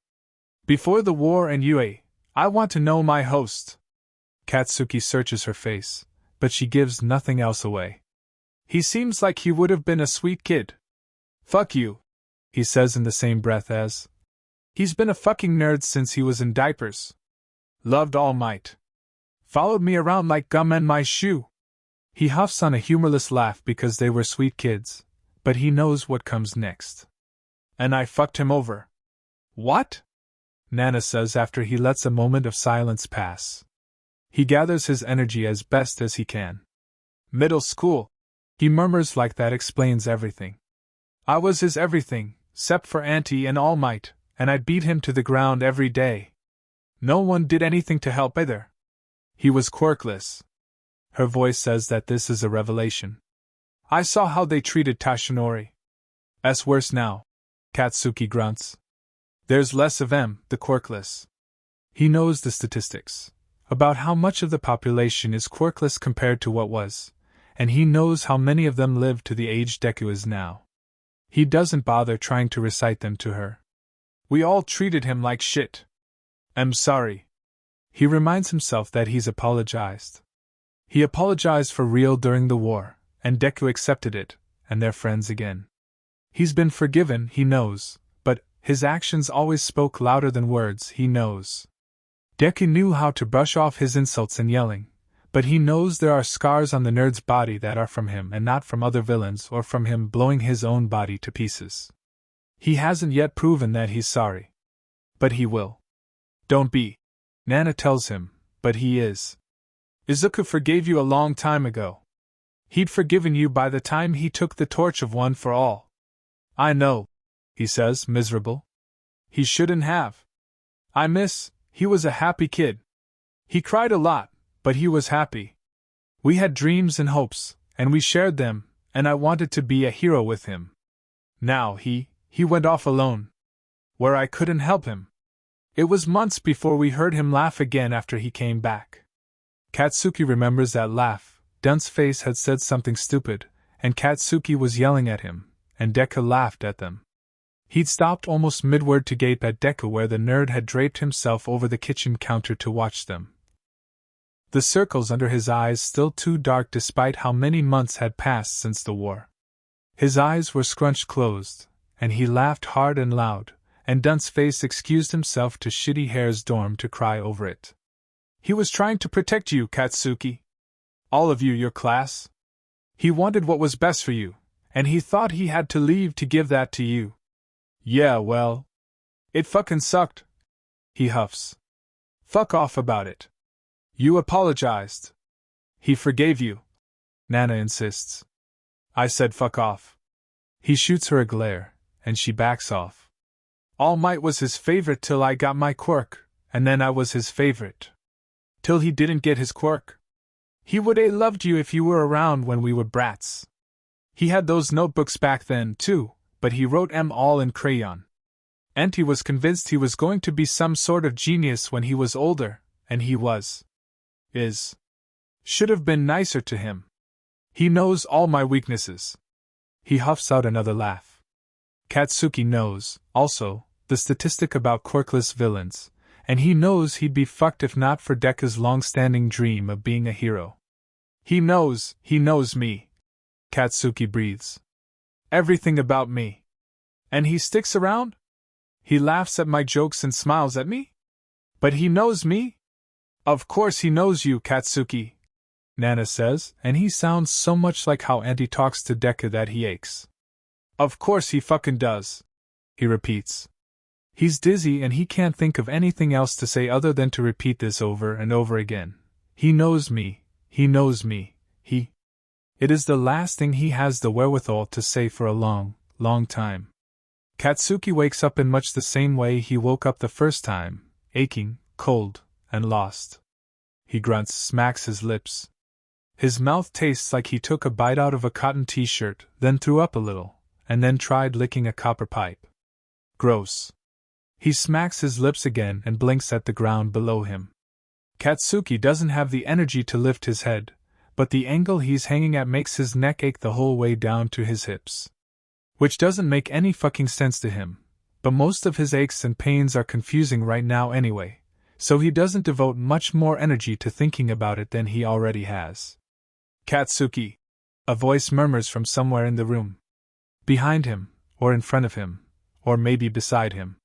It seems to come from everywhere, and the volume of it makes his ears ring. He grunts. "Katsuki, lift your head." "Why?" he garbles. In fact, he whines it like a little bitch. It's pathetic, but the idea of even trying to lift his head despite the pain it's causing makes him want to throw up or cry or both. More than likely, it would end up being both. "Because I need to make sure you're not dead yet," the voice snarks. "Now come on. I'm not fucking dead," he groans as he fights gravity. He keeps his eyes closed as he raises his head because he knows the movement will make him dizzier than he already is, and his rolling stomach is waiting for any excuse to rebel even though these assholes haven't fed them or given them anything to drink. Katsuki's already thrown up everything he had in him, and his broken ribs give a pitiful twinge at the idea of dry heaving. That bitch fucked. He coughs weakly and drags open an eye, watching Deku heave himself into a standing position. She fucked me up.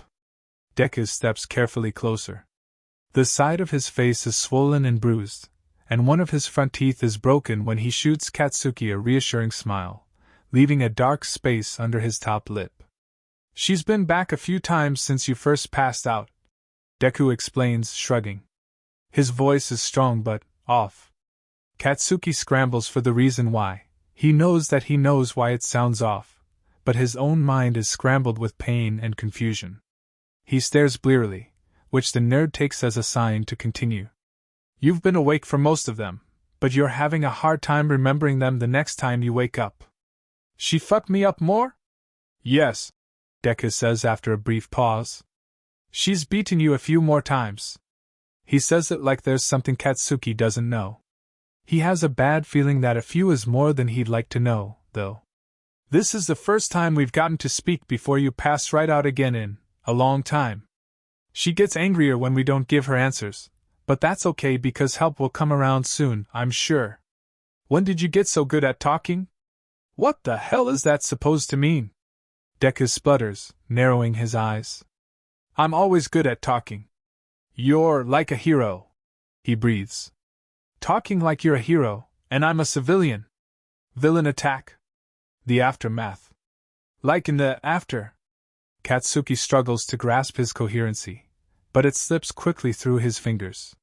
When do you get good at hero talking, Deku? The nerd gives him a pitying, close-lipped smile. He brushes his fingers over Katsuki's cheekbone, one of the only places on his body that doesn't hurt yet, and Katsuki leans into the touch like a fucking cat or something. He can't help how his eyes flutter shut at the gentle contact. Oh, Katsuki, he murmurs. The nerd is floating, and he stays steady at Katsuki's eye level. Usually, Deku bobs and stumbles in the air when he isn't moving around like some kind of insane, suicide-bombing bird, but here, he is steady and confident in his floating. I'm not Izuku, remember? Katsuki squints at the nerd, lips moving as he tries to remember, tries to make sense of his words. Deku presses his lips into a thin line, his nose flaring with concern. You're not Deku, he repeats. He works the words over his dry tongue slowly, carefully, like that will make anything come rushing back. He remembers waking up the first time, and Deku was there that time. That was for real Deku because he said something dumb that pissed Katsuki off. The rage is familiar, just under his skin, so that must have been the nerd. What the nerd said that pissed him off so much evades him, just out of reach, but he moves on, trudging through every shitty thing that's happened in this hellish place. The short bitch, and Deku screaming. His side stings where black whip tore into him, but it is no longer pulsing with blood like before. Enough time has passed for it to have mostly scabbed over already. You're Nana, Katsuki says. Nana offers him another tight-lipped expression with a half-hearted shrug. There is more that rushes back, the first beating and then the next one and then more and more and more after that. A never-ending flood of his own echoing cries and bones crunching under her care, and the robot woman's demands that he couldn't answer, which only made him hurt worse. Eventually, she stopped asking him questions and just hit him over and over again. He remembers begging at one point. Begging her to stop. She didn't. I'm Nana, she confirms. Izuku is still resting. It has only been, not long. I think. She winces, which gives away her uncertainty. In as long as Katsuki can remember of this place, the lights have never so much as flickered. He's not sure how long he was passed out at the beginning of all of this or how long he's been fading in and out, but if Nana's words are anything to go by, they'd been here for a while. Well, not long enough for him to heal. Even the amendment is weak. Wanna go home? He says, hiccuping on a sob. He thinks of the dorms, his own bed. He misses being able to feel his arms and hands, and he misses Deku. Nana cups his cheek and wipes at his face, but there are no tears. He leans into the contact, and she lets him do it without commenting on it. I know, she tells him instead. I want you to go home, too. I wish I could. I'm tired, he interrupts, not caring about how rude it is. He's never cared about manners before, and for some reason, this doesn't quite feel like the time to start. Still, he's never been one to interrupt like that. He doesn't care. He's so achingly tired. I'm tired, and I want to go home. You're going to get home, Katsuki. Promise? He asks, uncharacteristically young. I promise. Nana, he gasps, chest heaving as he crumbles and cries. I'm scared. She strokes his cheek like she's his mother, but she has Deku's face and his soft, gentle expression. For a moment, Katsuki lets himself pretend it's Deku. Someone is shaking Katsuki awake, and it hurts like fucking hell. He thinks he says as much, but the shaking doesn't stop. In fact, it gets worse. Must be a new way to torture him. Robobitch got bored of beating him to a bloodied, broken pulp already? He's still got a few bones intact, he thinks, but at this point, he's staying unconscious through the beatings, waking up halfway through. He won't make it through many more of them, probably. Death would be better than this. He's starting to accept it. He has no answers, no way to save himself from the next beating. Katsuki is reevaluating being a hero, really, because if he did have information, he would have given it up by now. Just to make it stop for a few hours. A day, if he got lucky. All Might wouldn't give it up so easily. Fuck All Might. Katsuki hurts all over. He's tired. He wants to go home or die already. The hand on his ankle tightens, and he feels bones grind against each other. Katsuki goes stiff all over, arching his back and screaming, eyes wide but unseeing. Stop, stop, stop, he pleads, but he should know by now that it will do nothing to help him. It hasn't in the past, at least. But the hand jerks away as if he's burned it. His chest heaves, ow fuck, his ribs are still fucking broken, and he sobs as he goes limp again. Katsuki, you need to stay awake, Deku hisses. Katsuki shakes his head and begs, pleads. He doesn't want to stay awake. Let him go. Yes, stay awake. Something is going to happen. I can feel it. Danger sense? He slurs. His eyes are closed, but he feels Deku lingering in front of him, hesitant to move away. What? No. I can't access the other, it doesn't matter. You just, I think. The door to their cell flies open with enough force that Katsuki cringes away at the reverberating noise of it hitting the wall. It vibrates through the room, through him, and he opens his eyes in time to see Deku slumped over at his feet, eyes rolled convincingly back in his head, and the robot woman stalking closer. She leaves the door open behind her, which they don't usually do, he thinks. He can't remember. She brushes past him, which is definitely not how this usually goes, and she grabs Deku by the hair, pulling him the whole way off the floor until his body is arched against hers, his head resting on her collarbone and his feet scrabbling for purchase on the floor. His eyes are open now, but there is no pain in them. His hands start to reach for the woman, but she wraps an arm over his chest, trapping his arms at his sides, and she presses the edge of a knife into the side of his chest, putting another thin hole into the fabric of Deku's t-shirt. Katsuki grunts and jerks his shoulder toward them. Deku! He whispers, not strong enough to yell. Deku's eyes are on the door, wide and round with desperation as he tries to put as much distance between his body and the gleaming edge of the knife. Deku! Katsuki jerks again. Katsuki! Deku whispers back, and their eyes meet for a split second before the woman jerks, panicked and frantic like a cornered animal. Izuku! Katsuki replies, lips trembling. Let him go. Let him go, please. The robot woman spares him a moment-long glance before she returns her attention to the doorway. No, no, no, he groans, one long string of denials that grate on the back of his throat. Katsuki watches the knife go in like a butter knife into warm butter, and blood blooms around the edges of the hole in the fabric. It's so red. Katsuki shakes, and he repeats Deku's name over and over again. He's gasping, begging, pleading, no longer with the woman but with the world. Not Deku. Not Izuku. It wasn't supposed to be him. Katsuki watches through tear-blurred vision as Deku jams his elbow into the woman's gut and throws his head back into her nose in the same, swift movement. She crumples behind him into a heap, and more figures descend upon her. Others drag Deku toward the corner, away from Katsuki. The nerd is still fucking standing, the handle of the knife jutting out from his side, but he's upright. "Bakugo," a familiar voice says in greeting.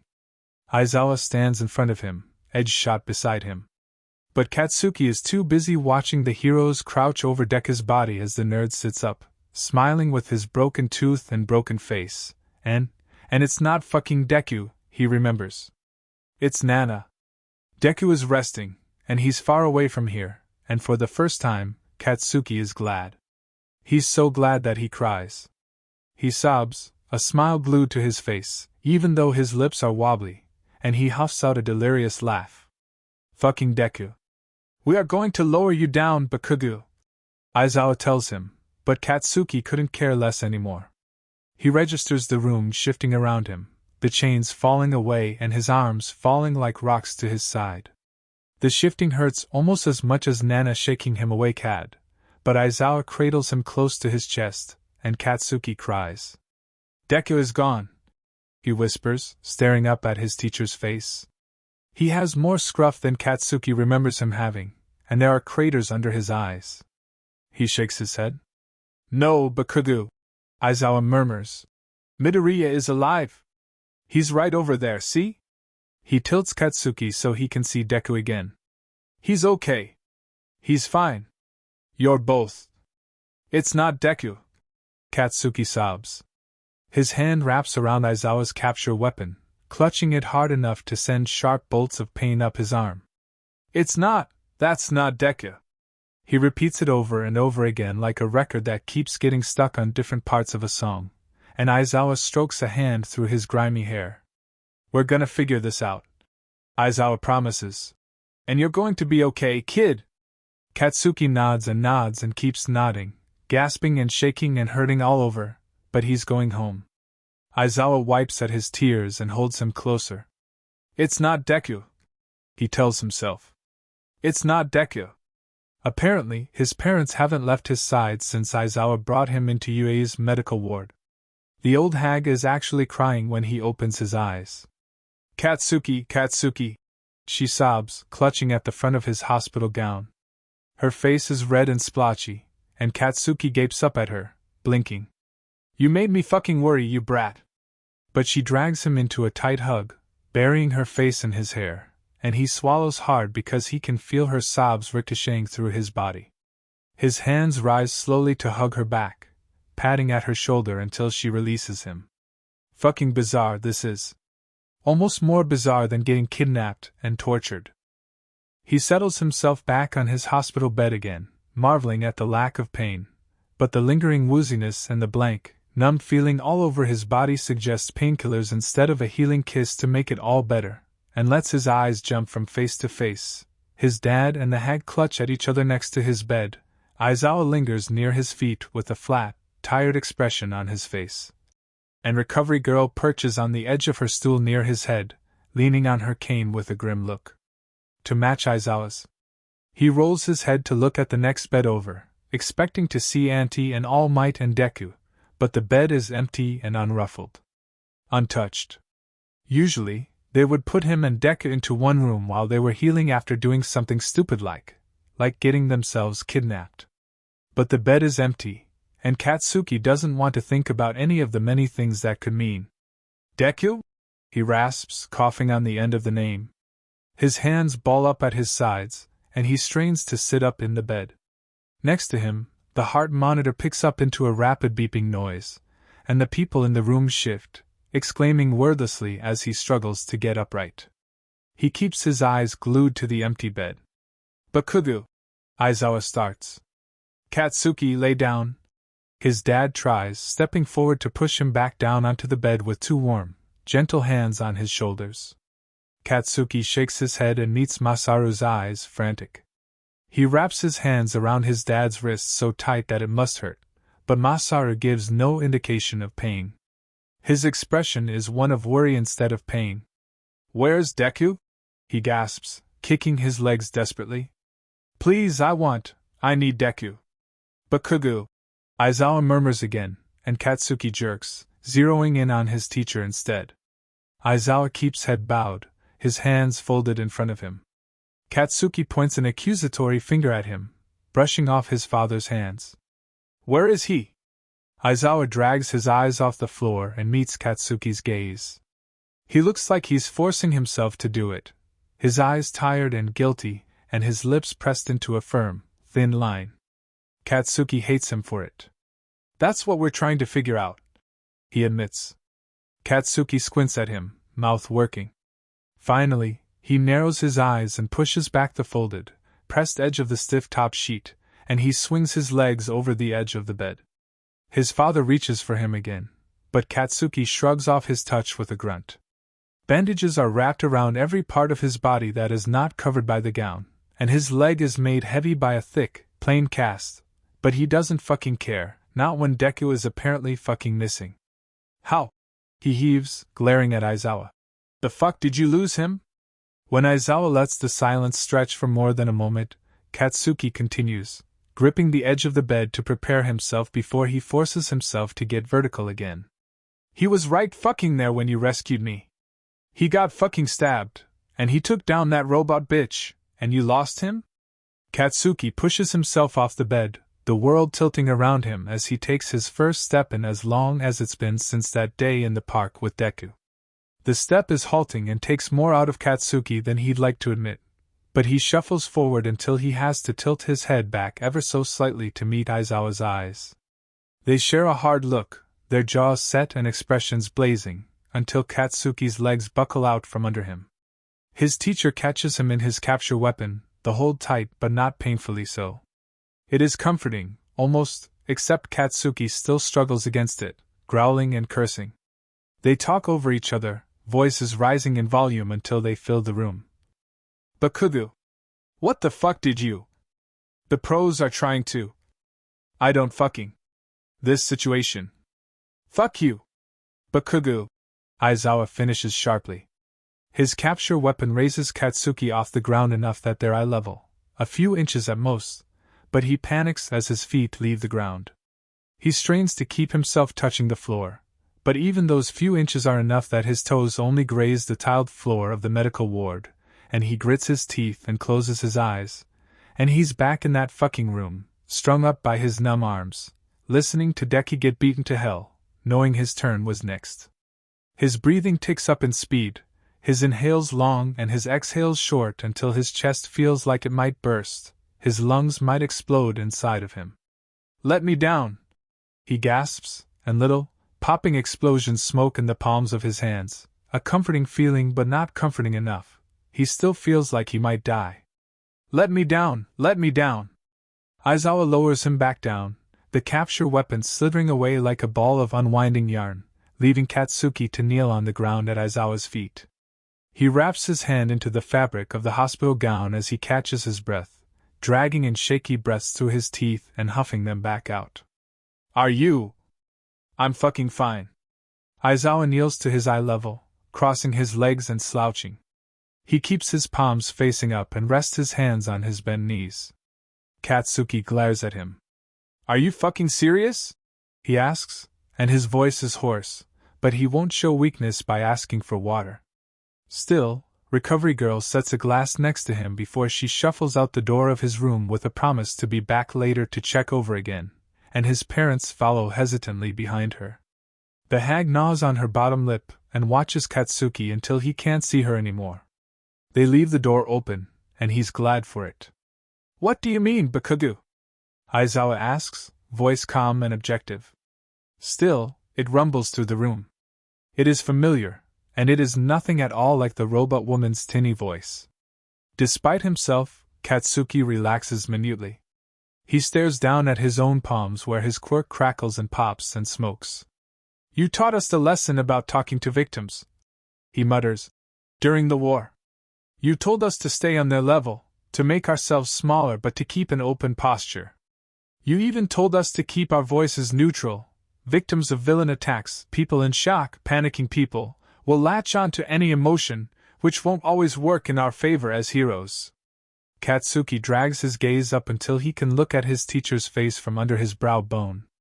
His face gives nothing away except for vague surprise. Don't fucking treat me like I'm a victim. I'm not. I got kidnapped, Katsuki insists. And I got fucked up, but I'm not a fucking victim. Aizawa says nothing to this. Katsuki knows that Aizawa doesn't believe him. He doesn't believe himself yet, but that's what he told himself after Kamino, and it worked then. Okay, Aizawa concedes. Okay. So tell me if the nerd is fucking dead or what's happening, okay? And if you lie, I'm going to be really fucking pissed, and I'm going to leave you He continues, rambling and not giving Aizawa a chance to respond. Because you know all those other shitty hero schools would be falling over themselves for a chance to have me, okay? So don't lie. His voice cracks, and he chews on his lip, and Aizawa doesn't say anything for a long, dragging moment. Dramatic asshole. He's not dead, he says finally. A breath rushes out of Katsuki, and he slumps into himself, nodding. He's not dead, but we aren't sure. The person we rescued with you is being detained in another part of the medical ward. Katsuki fumbles at that. He blinks once, twice, gaping because what? What the fuck? His mind races with questions, his eyes flickering back and forth over his teacher's face. He's not one to joke, and there is no humor on his face now. Only tired resignation. The person that was Deku. I was kidnapped with Deku, you rescued Deku with me. He settles on. He wants to reach up and take Aizawa by the shoulders and shake some sense into him. Desperation tears at the insides of Katsuki's lungs. It was fucking Deku. You're safe now, Bakugo. Aizawa tells him like he doesn't already fucking know that. I want to see him, he demands. He knocks over the glass of water as he tries to push himself off the ground again, but his arms are weak and shake under his weight. His legs don't cooperate, and the water soaks the hem of the gown, turning it a dark blue color. Take me too, I want to see Deku. Sweat beads on his hairline, and it takes more effort than it should to try to stand, and finally, Aizawa takes pity on him or realizes that Katsuki's stubbornness will outweigh his own energy for this situation, and he once again snakes his capture weapon around Katsuki's middle. This time, he lifts Katsuki into a standing position, but he keeps both of his feet firmly on the ground. Katsuki grunts, and that's as much thanks as his teacher is going to get. Aizawa forces him into a nearby wheelchair, keeping him there with his capture weapon, but Katsuki wouldn't struggle anyway. He's drained, but more than that, he doesn't want to risk not being able to see Deku. He even allows Aizawa to push him around without so much as a snarky, half-assed comment about being strong enough to do it on his own. He ignores the surprised hesitation he receives for his silence. Fuck everyone and fuck everything. Katsuki grumbles insults, complaints, and curse words under his breath, which is what finally sets Aizawa into motion. Katsuki's parents are loitering in the hallway, their heads bowed together as they whisper to each other when he and Aizawa emerge from the room. He can feel their concern radiating off of them in thick, suffocating waves that sort of make him want to cry as he and Aizawa linger in the doorway, and they jerk apart, Masaru smiling tightly in a way that is probably meant to be reassuring but misses the mark. The hag's expression is the softest Katsuki's ever seen it. He almost doesn't recognize her. Going to see Deku? Katsuki grunts as Aizawa wheels him past.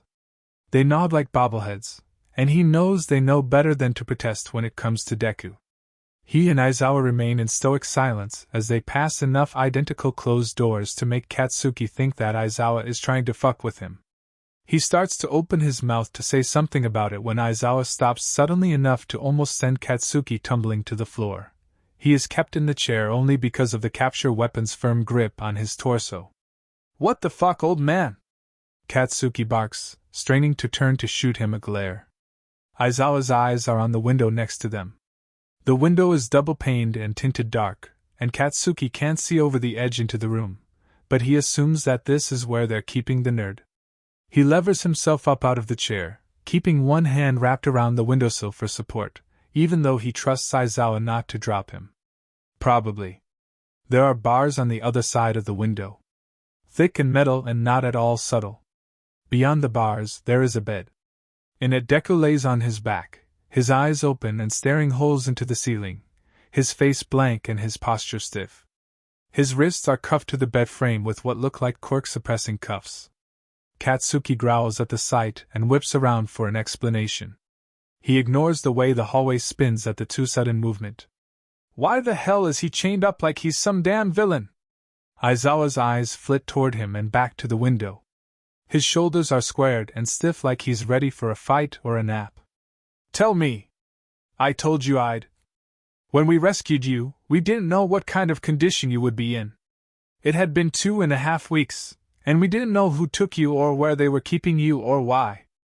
It could have been a worst-case scenario. It was another sleeper group of the League. And we were told to operate on the assumption that this was the worst-case scenario for the safety of you two and everyone else involved in saving you. What the fuck does that have anything to do with this? Katsuki hisses, waving a hand at the window. His fingers brush against the cool glass. Aizawa continues like Katsuki hadn't even spoken. We had to be cautious, Bakugu, because none of us can grasp the power the League holds even after the war. No threat of this level has ever been made against the heroes of Japan before. Against Japan itself. Aizawa swallows hard. Katsuki is on the side of him where he can see his eye, but the man shifts against his prosthetic leg uncomfortably.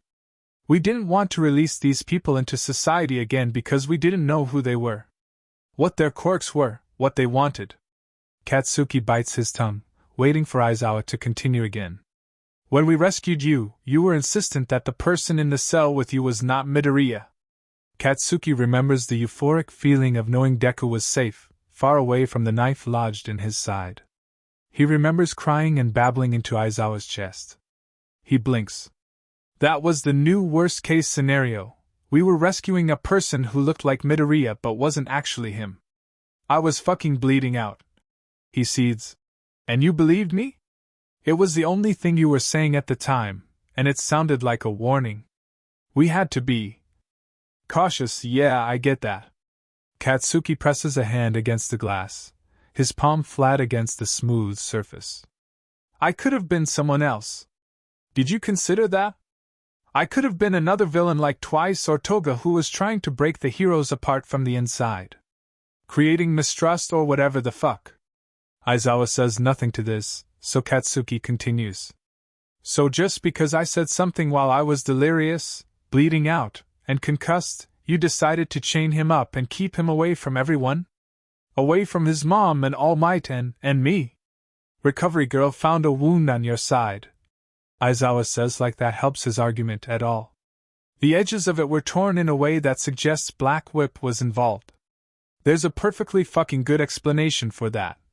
Katsuki bristles. And if you ever try to put the blame for that on Deku, I really will fucking leave. Because it wasn't his fault. Aizawa runs a hand over his face, leaning heavily on the window frame. Kid! Unwrap me. He tugs at the bottom of the capture weapon insistently, demanding. Aizawa sighs and allows Katsuki to stand on his own again. He grits his teeth. The longer he's away from his own room, the more his painkillers are starting to wear off. He can feel every ache that has gone so far untouched by Recovery Girl's healing kisses. Still, he remains stubborn and inches his way along the wall, past Aizawa, to the door.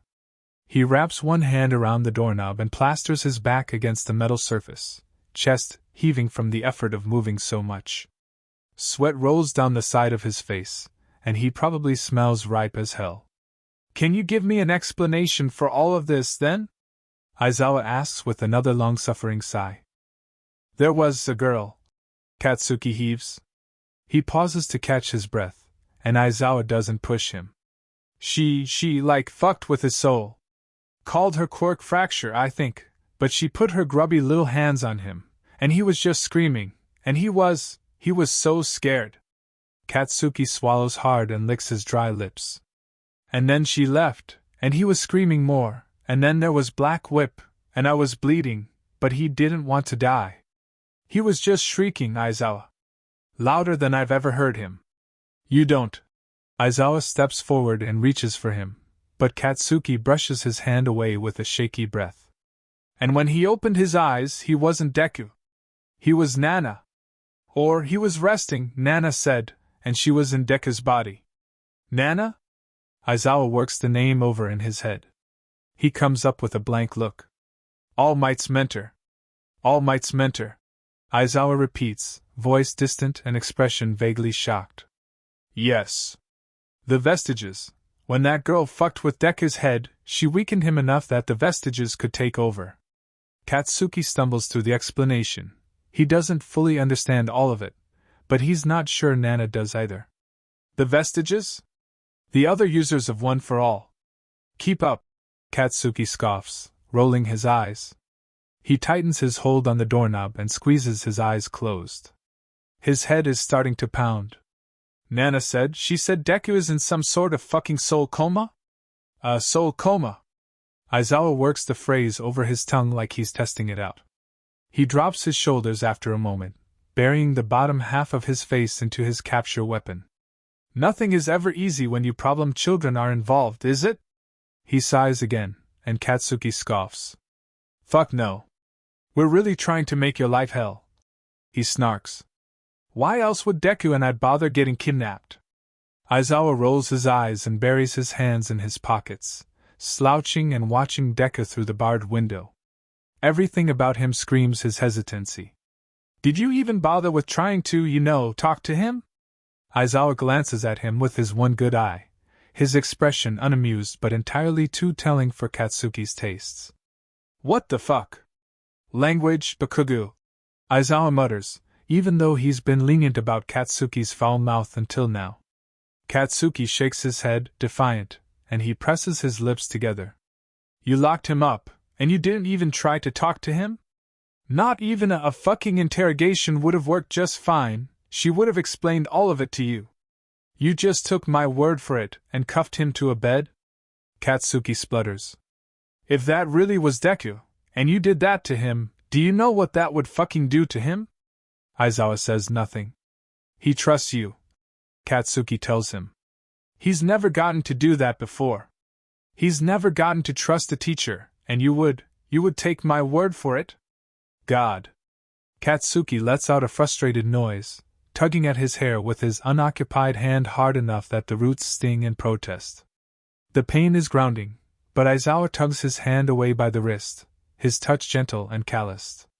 I'm sorry, Bakugu. Aizawa releases his hold on Katsuki's wrist and ignores the disgruntled look on the boy's face. He bows his head. We were waiting for you to wake up before we questioned him, which is why Recovery Girl hasn't healed all of your injuries yet. The pros were hoping to get answers sooner rather than later, and with the extent of your injuries, your stamina would have been almost entirely used up with one of Recovery Girl's kisses. We were hoping you would shed some light on the situation to give us some leverage against him if it really wasn't Midoriya. Which I did. Just now. Which you did. Aizawa confirms with a nod. Katsuki stares him down for another moment, evaluating him. There is nothing that suggests there is anything else, so Katsuki presses on the doorknob, stumbling as the door gives under his weight without the latch keeping it firmly closed. Aizawa doesn't stop him. Katsuki rushes as fast as he can to the side of Deku's bed. Between his broken leg and his returning aches, it's more of an awkward half-jog shuffle than anything. He leans over the edge of the bed, his hands gripping Deku's shoulders probably too tight, but Nana's eyes shift from the ceiling to his face as he leans over her, and a wide smile breaks over her face. The tooth in the front of his mouth is still broken and missing, and the side of Deku's face is bruised and swollen. It looks like Recovery Girl hasn't bothered with kissing him better, even though he's definitely seen her fixing up apprehended villains and criminals before. He glances over his shoulder at where Aizawa lingers in the doorway. Recovery Girl's kisses weren't working on him, he explains, but it's really no explanation at all. I feel none of the pain, Nana murmurs. She wraps a hand around the bit of Katsuki's gown that she can reach with the cuffs keeping her bound to the bed. She's still smiling at Katsuki. I'm glad to see you're okay, kid. Izuku would be devastated if I should blow you to fucking pieces right here. He interrupts. For pulling that bullshit with his body. Despite the threat, Nana only smiles, her eyes soft and teary. But you won't, she says, overly confident, but Katsuki folds, and he wraps himself around Deku's body, squeezing him in a tight hug and reveling in the firm heartbeat that he can feel against the palm of his hand where it rests over Deku's shoulder blade. He holds his breath, though, because Deku's hair smells like blood and dirt and not like the dorky All Might-themed shampoo he still uses. When he pulls away, Aizawa is standing next to him, maybe too close, probably to make sure Katsuki wouldn't actually blow Deku up. It's been at least 2.5 weeks since Katsuki last exploded anyone.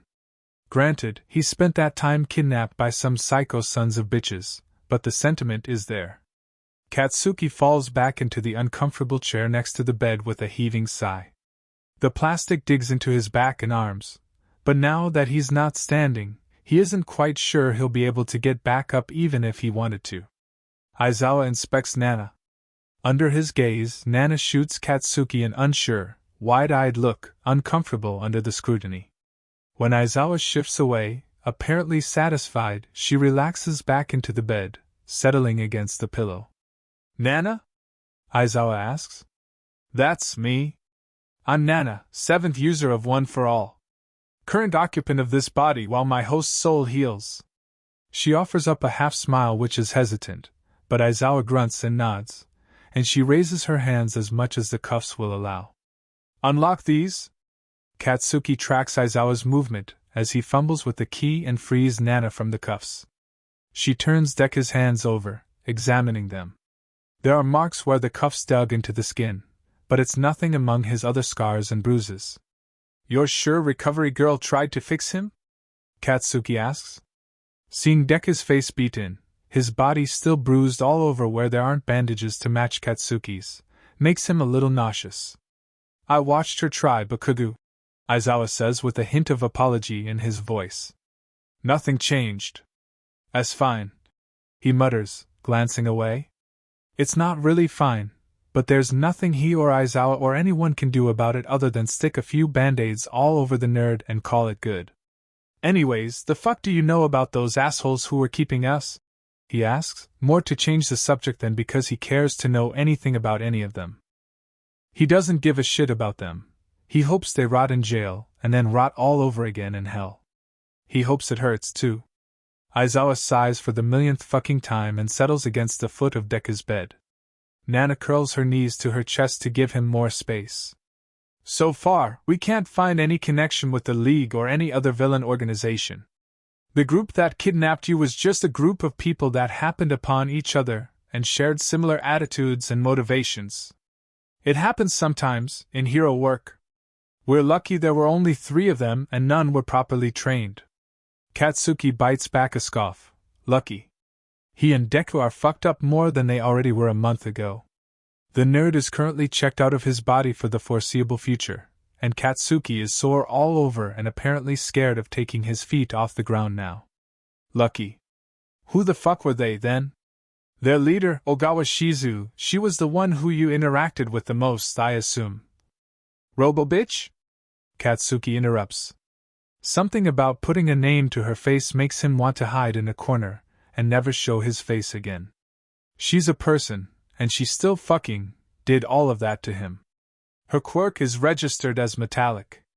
She was in Class B a few years ago, but can expelled her for misconduct in her 2nd year. He recognized her when we brought her in, and he's sorry that she did this to you both. Aizawa pauses, draws in a breath. We found records of 2 of Ogawa's underlings in the school database. Both of them passed the physical portion of the entrance exam with flying colors, but they failed the written exam. Both were rejected from UA because of this. Their rejection letters said nothing of their written exams, but I read their written exams while I was waiting for Bakugo to wake up, and they exhibited concerning apathy about the safe apprehension of villains, priority of civilians, and other ideas that the admissions committee consider important for future heroes. I'm not surprised that they turned out as villains. Those were the short bitch and elasty arms, right? Katsuki confirms. He's trying to remember his first real conversation with their leader, where she complained about Yue and her friends. He had been surprisingly out of it then, or he would have given her much more snark for her stupid fucking idea of breaking into the school. Right. Masaka Seiki and Shima Junzo. They applied to Yue 5 years ago. That bitch, Ogawa, she said she wanted to get into Yue, into Principal Nizu's office. Katsuki says. He isn't sure what all the heroes, what Aizawa knows. Aizawa nods, folding his hands together in his lap. Shima informed us of their motivations pretty early on. Katsuki scoffs and rolls his eyes, not surprised that he was the one who folded so early. They were really terrible villains, weren't they? Nana comments, smiling to herself. Oh. Katsuki barks because they did get the drop on him and Deku. You couldn't figure out how to get us out of there, so I don't want to hear any of that cocky bullshit out of you, why here? Nana sits up straighter, defensive. I haven't had a place on the physical plane in as long as Tashinori's been a hero, kid. I would hope you'd give me a little bit longer of a grace period. Katsuki crosses his arms over his chest and shakes his head. Nope. Motherfuckers who need a damn grace period don't get to be cocky. Bakugo, please. Aizawa grumbles, rubbing at his temples. Katsuki rolls his eyes but motions for him to continue. Their plan was to infiltrate Yue and get a hold of old files, ones of current heroes and students that had been expelled and current students, and leak them. Their goal was to expose Yue for raising faux heroes and getting rid of the real heroes because they were too powerful. Aizawa rubs at his face again, this time along his stubble that is almost a full beard by now. They seemed convinced that this would reduce society's trust in the heroes we've produced, which would mean fewer students would apply here, and we would become obsolete as a hero school, which would make their rejection more acceptable. So they fucking kidnapped us because they were embarrassed that they didn't get in here. Katsuki splutters. Aizawa pauses. Essentially, yeah? Stupid assholes. Katsuki slides down in his chair, tucking his chin close to his chest with an expression that definitely isn't a pout. Villains are so fucking stupid, and he's going to be the #1 hero so he can tell them that to their ugly mugs while he kicks their asses.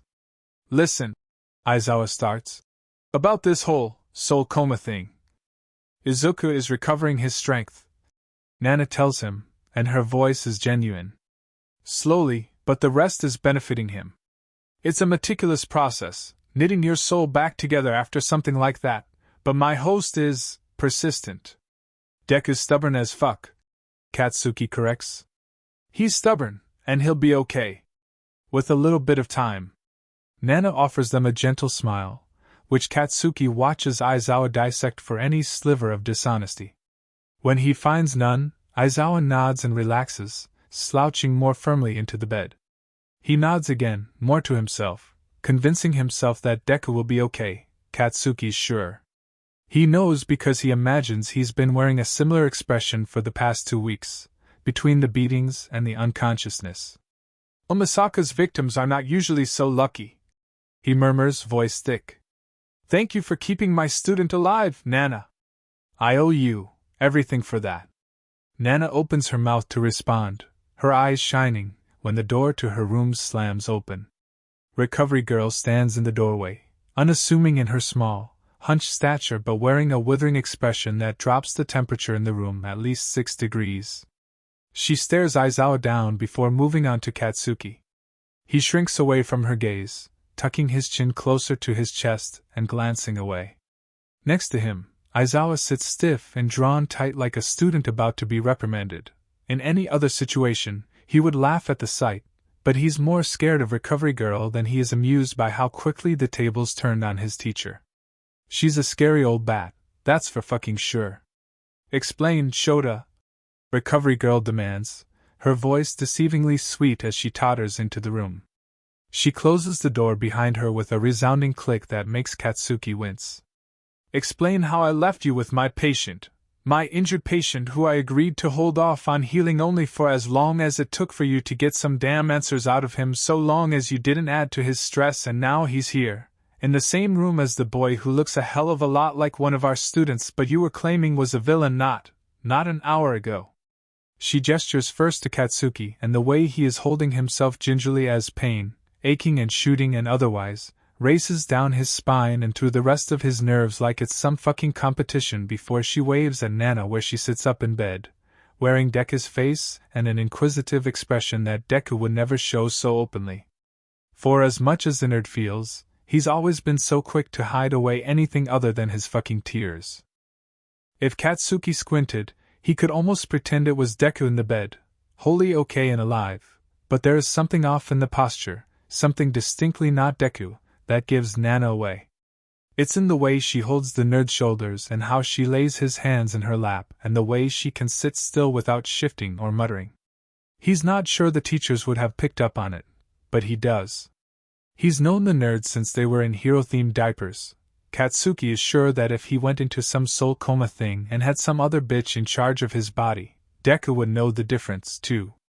The thought makes him nauseous because, what if Deku wouldn't notice? And Katsuki is just some creep for seeing all the little things in Nana that are so unlike him? No, Deku would notice, too, he's sure of it. Didn't know you had it in you, old lady, Katsuki says, mostly because Deku isn't around to break the thick tension in the air with an apology, or a nerdy remark, or anything. He wants to glare at Nana for it but refrains. It's not her fault. It's not her fucking fault, he repeats to himself over and over again, a mantra that sticks like peanut butter to the insides of his cheeks.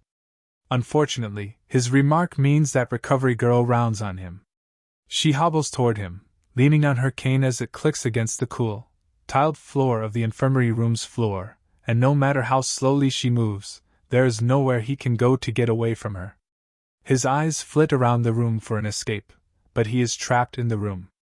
The door is closed, and he is trapped in the room, and Deku's breathing is the only thing he can hear over his own pounding heart, and she's coming closer and closer, and all he can do is wait for the blow, for his bones to give under the force behind a metal arm, or wait to hear the wet, visceral sounds of Deku getting the fucking snot beat out of him, but he can do nothing but hang here and there are wet lips on his cheek. He draws in a thin, gasping breath at the feeling, eyes blown wide and hands clutching the armrests on the hospital chair hard enough to have accidentally melted and warped the plastic under his Quirk warm hands. His chest heaves, and he forces himself to release his hold on the chair, leaving behind finger-shaped indentations in the plastic and a chemical smell like cooked saran wrap. He glances up at the old bitch, swallowing hard, and he tries to ignore the concern in her crow-footed eyes. He looks away, toward his teacher, but that's a mistake because he wears the exact same expression as Recovery Girl, so he stares a hole into the place where the walls and the ceiling meet and presses himself into the back of the chair until the top of it digs into a notch in his spine. The feeling of it is grounding as the pain recedes like an ebbing storm, or like water through a thin hole. He can all but trace Recovery Girl's quirk through his body, the bruises, aches, and cuts fading into nothing, leaving a ringing, unfamiliar state of not being in pain anymore. For the first time in 2.5 weeks, there is nothing. The result is a strange floating feeling, almost dissociative, as if the pain was the only thing keeping Katsuki bound to his body. He jerks, presses his socked feet into the ground and presses his knees into the metal sides of Deku's hospital bed, and he lets out a breath as feeling surges back through him. With it comes an onslaught of Quirk-induced exhaustion on top of his pre-existing tiredness, which makes his head loll on his shoulders and his blinks slow. The world turns to slow-moving sludge around him. He swallows hard and forces himself to stay awake. He raises a shaky hand toward Deku's bed. "Heal him," he requests, and even talking saps him of more energy that he doesn't have. He drags in a deep breath and holds it, setting his jaw as Recovery Girl, Aizawa, and Nana all shoot him pitying looks. He hates them all. "Come on, old lady," he rasps, waving his hand in a vague, demanding gesture. Not gonna stay awake much longer. Wanna see you fucking smack one on him before I fall asleep." He matches her pity with a glare of his own, staying awake out of spite as she leans over the edge of the bed and presses her lips to Deku's temple. Nana keeps her gaze on Katsuki even as she leans into the touch, She observes him, and he would feel uncomfortable except for the fact that he's used to Deku's eyes on him. The nerd's been nerding out over Katsuki since they came out of the womb. Recovery girl backs away from the bed, head bowed somberly. She places both hands on top of her cane and presses her lips together into a thin line. And nothing happens. The bruises on Deku's face and arms don't go away. His posture is still Nana's, not Deku's. Katsuki looks away and nods, his chest filled with static. He nods again and shrugs off Aizawa's hand when he places it on Katsuki's shoulder. He stands behind him, a looming figure over Katsuki's shoulder, but he doesn't try to touch him again. Aizawa heaves a sigh and tucks his face into the top of his capture weapon. Katsuki closes his eyes and slumps down in the uncomfortable chair. The sharp edges of where his fingers warp the plastic of the armrest digs into his elbow, but he doesn't have the energy to move.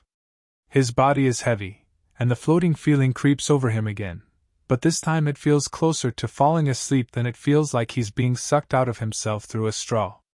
He settles, his chin tucked close to his chest and his hands folded together over his stomach.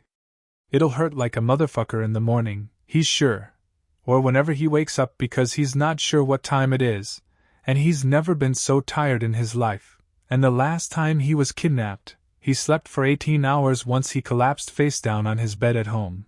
But in his sleep-addled mind, there are no other options other than falling asleep here in this chair despite his next protests. Problem child. Aizawa rumbles, and it's white noise like the machine shitty hair uses at night that Katsuki can sometimes catch muffled noises from through their shared wall. Rain or fucking whale noises sometimes. Aizawa's voice lulls him further into sleep's hold. The man mutters something that Katsuki can make out under the blanket of semi-consciousness, but when Katsuki is lifted off his chair, he flails, almost sending a sharp, well-aimed elbow into Aizawa's nose. Katsuki's panicked, keening noise trails off into a grunt as he's dropped back into the chair, breathing hard. Aizawa stumbles backward, cursing under his breath. All things considered, Katsuki thinks his teacher ought to be proud of him for defending himself so quickly even in his compromised state. Maybe it's hypervigilance. Maybe it's a testament to his hero training. Same fucking difference to Katsuki. What? He seethes. The fuck, old man? The pleasantness of falling asleep is slowly receding, again replaced with bone-deep weariness. He's half delirious with exhaustion, and Aizawa has the fucking audacity to wake him back up. Fuck everyone and everything. I was saying, Bakugo, that I was going to move you to your dorm room so you could better rest. Seeing as you are healing and all, Aizawa snarks, I figured you would be grateful to sleep in your own bed again, rather than in a destroyed plastic chair. I'm fine right the fuck here, Katsuki argues. Couldn't be more comfortable, actually. So leave me alone to sleep, kindly. He sneers, but his heart isn't in it. He settles back into his chair and pointedly closes his eyes, but the capture weapon is still wrapped cozily around his midsection. It tightens like some fucking snake or something, and Aizawa lifts him out of the chair again, this time making sure to stay a few steps away from Katsuki's flailing limbs. Katsuki claws at the cloth and makes a high-pitched noise as he cranes to keep an eye on Deku's hospital bed where Nana is settled back into the pillows, her eyes tracking his movements. Put me down! Put me the fuck down! I'm taking you to your room, Bakugo, Aizawa intones. You'll only hurt yourself if you sleep in here. I want. As Aizawa nears the door, Katsuki's energy flags. He focuses all of his energy into breathing and pleading, the fight draining out of him like a deflating balloon. I wanna stay with Deku, he slurs. I gotta. He trails off into a groan as his tenuous hold on consciousness slips through his fingers. I wanna stay here with Deku. Aizawa pauses, and Katsuki lets himself hope. Except, he forgot about the old bitch. She hobbles into his line of sight and opens the door, ushering Aizawa, and by extension Katsuki, into the hallway. She offers him a tight, wrinkled smile. Routine is good for healing, boy. Recovery girl tells him, patting Katsuki on the cheek. Please, he whispers, his voice raspy and desperate. He strains to see Deku's bed from where he is suspended in the doorway, his toes brushing the floor, but all he can see is a shock of green curls against the sterile white pillow. You'll only be in the way here while we try to figure out what's wrong with Midoriya anyway. You go on and sleep well, dear. We'll be sure to keep you updated with any changes should they arise, okay? Her face wobbles as she nods, and she closes the door in his face. Katsuki slumps over in the capture weapons hold. Aizawa leads him away without a word. She's right, he says after a long, stretching moment. Routine is good. You'll find it easier to process what happened to you once you re-establish habits from before you and Midoriya were taken. I'm not going to class until Deku gets better, Katsuki insists. Then, for good measure. Fuck you. Katsuki keeps his head down as he shuffles through the classroom door, which does just about fuck all. Bakugo! Shitty hair crows, pumping a fist into the air, which effectively calls the attention of all 18 of the other extras to Katsuki's presence. He scowls at the ground and curls his hands into fists at his sides. We miss you! And Midoriya! The fucker is smiling with that pointy-toothed smile, his cheeks red and eyes shining with tears. Katsuki takes a step away from him, afraid he might get wrapped up in one of Shitty Hair's infamous rib-breaking hugs. Instead, he wraps Dun's face up in his arms and squeezes until the idiot practically turns purple. Katsuki almost feels bad. Almost. Where is Midoriya? Ears pipes up, and Katsuki scowls harder, this time in her direction. He's still in the fucking infirmary. He bites out, and every word stings. His class breaks into a barrage of protests and questions, which blur into a hum of noise and only serve to piss Katsuki off more. There might as well be steam coming out of his ears. Instead, he pops off a few of his explosions, and the extras quiet at once. Round Cheeks pushes her way to the front of the crowd, right into Katsuki's line of sight. Why is Deku-kun still in the medical ward? She huffs, arms crossed over her chest, cheeks puffed out, and brows drawn together over the bridge of her nose. Why are you okay now and he's not? Katsuki scoffs. Maybe because we got fucking kidnapped and tortured for 3 weeks, dumbass. And I'm just stronger than him, so I healed faster. Or something. I don't fucking care. Something in him shies suddenly away from the idea of telling the class about what's really wrong with Deku. If Katsuki wasn't such an asshole, he might think he was trying to save the rest of his class from seeing Deku not acting at all like himself, stuck in his head on some fucking soul plane in a soul coma while he heals. But Katsuki is an asshole, and he doesn't give a shit about how any of these extras might feel about that. It's more, this whole slew of bullshit would only raise more questions for Deku to answer once he's better, and that would take away his focus from getting better, and that's the absolute fucking last thing Katsuki wants. Bakugo, now is not the time for your rivalry. Glasses insists with a hand chop. Katsuki rolls his eyes. Your classmate is hurt. He's going to be fine. Katsuki bites, and it must be true. Deku has to be okay. There is really no other option, not for Katsuki. He turns on his heel and stomps the rest of the way to his desk, dropping into his chair and tucking his face into his folded arms. His class takes the hint and leaves him the hell alone, which he's thankful for. In the cave of his arms, he fights to compose himself. The door opens, and Aizawa slouches in. While Katsuki used to be the first one in the classroom, he woke up late and decided to come to class. Out of spite or on a whim, maybe, but the thought of sitting in his room or in the empty common room for the day made him want to vomit more than letting that bastard Aizawa win did, so here he fucking is. Tiredness lingers on the edges of his being, and he half wishes he had just laid back down and went back to sleep, but he knows from the last kidnapping incident that less sleep is better for the first few weeks back. Nightmares are a bitch. After Kamino, he spent most of his nights curled up with his parents on the couch or in his bed, both of them sandwiched around him to keep him grounded when he inevitably woke up from a new night terror. He doesn't know how the fuck he'd deal with nightmares in the dorms, and he's not about to find out. He avoided looking at his face this morning, but he can imagine how he looks based off of Aizawa's surprised glance that his teacher quickly covers with his usual indifference. Katsuki scowls and rests his chin on the fold of his arms, staring out the window at the dreary overcast. He wishes it would rain already. No, he wishes the rain would wait. Deku loves the rain. He wants it to be the first thing the nerd sees when he gets better, a good rainstorm. Deku always said something stupid and nerdy about washing the earth clean and fresh starts, kakin. And it's now alarmingly on the nose. Katsuki shakes his head and drags his eyes away from the window. He stares at a spot over Aizawa's shoulder where the night janitors missed a spot on the chalkboard. Aizawa-sensei! What's wrong with Midoriya? Pinky insists as Aizawa opens his mouth to take roll. The man's mouth closes, and Katsuki doesn't miss the flicker of his eyes in his direction. If there are any updates on Midoriya's condition, I will be sure to update all of you, Aizawa says. I expect that all of you will give Bakuga and Midoriya the space they need to recover once both of them return to class. It's less of a request and more of a demand. All of them hear the thinly veiled threat of expulsion. 18 heads nod like bobbleheads around him. Katsuki huffs and rolls his eyes. The only one missing from class is Midoriya. Silence rings when Aizawa calls his name, but it's brief. Aizawa is already marking him absent before he finishes calling for him, and Katsuki chews on the inside of his cheek to keep his composure. Aizawa calls for Grapehead, and he answers, and the class moves on. The day moves on.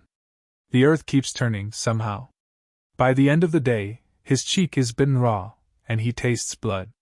The longer he sits in class, the more acutely aware he is of Deku's absence. He's spent the last 2.5 weeks memorizing the nerd's presence, but more than that, he's been so used to having Deku there always. For his entire life, the nerd has always been there. Now, the seat behind him is empty, and the classroom is deafeningly silent without Deku's low, steady muttering to fill the spaces between words, and everyone around him might as well be frozen into statues for all of their shifting when Deku never could sit still. Restless energy brims under Katsuki's skin, making him itchy and hot all over, and his eyes prickle and burn as he resolutely takes notes that will be good enough to keep Deku caught up once he comes back. Deku should be in the seat behind him. That's the whole fucking point. Katsuki blames Robobitch, and he blames that soul fucker, and he blames Aizawa and Recovery Girl and Nana and All Might and Deku and himself. Katsuki clutches at the sides of his desk and grits his teeth for the entire school day, and when he leaves class, the news is playing on the common room's television set, the extras gathered around it. They're all muttering about the new, young hero's debut, how explosive and impressive it is, and Katsuki takes one look at the backs of their heads, scowls and picks up the remote. He presses the button to record the broadcast and then turns the TV off. His classmates groan and complain and grapple for the remote, but Katsuki blows it up with a small, hot explosion. We'll watch it, he insists, when Deku comes back. And you can all nerd out about it with him and his fucking notebooks. He drops the smoking, melted remains of the TV remote onto the coffee table and stalks off, locking himself in his room for the night, scowling and angry at himself and more drained than he's ever been in his life. The whole remote drama was partly because he didn't want Deku to be too behind or feel like he was out of the loop when he came back, but it was also partly because Katsuki needed to blow something the hell up. And it's not even like he can go fight with Deku in one of the gyms to let off steam, either. Fuck. God.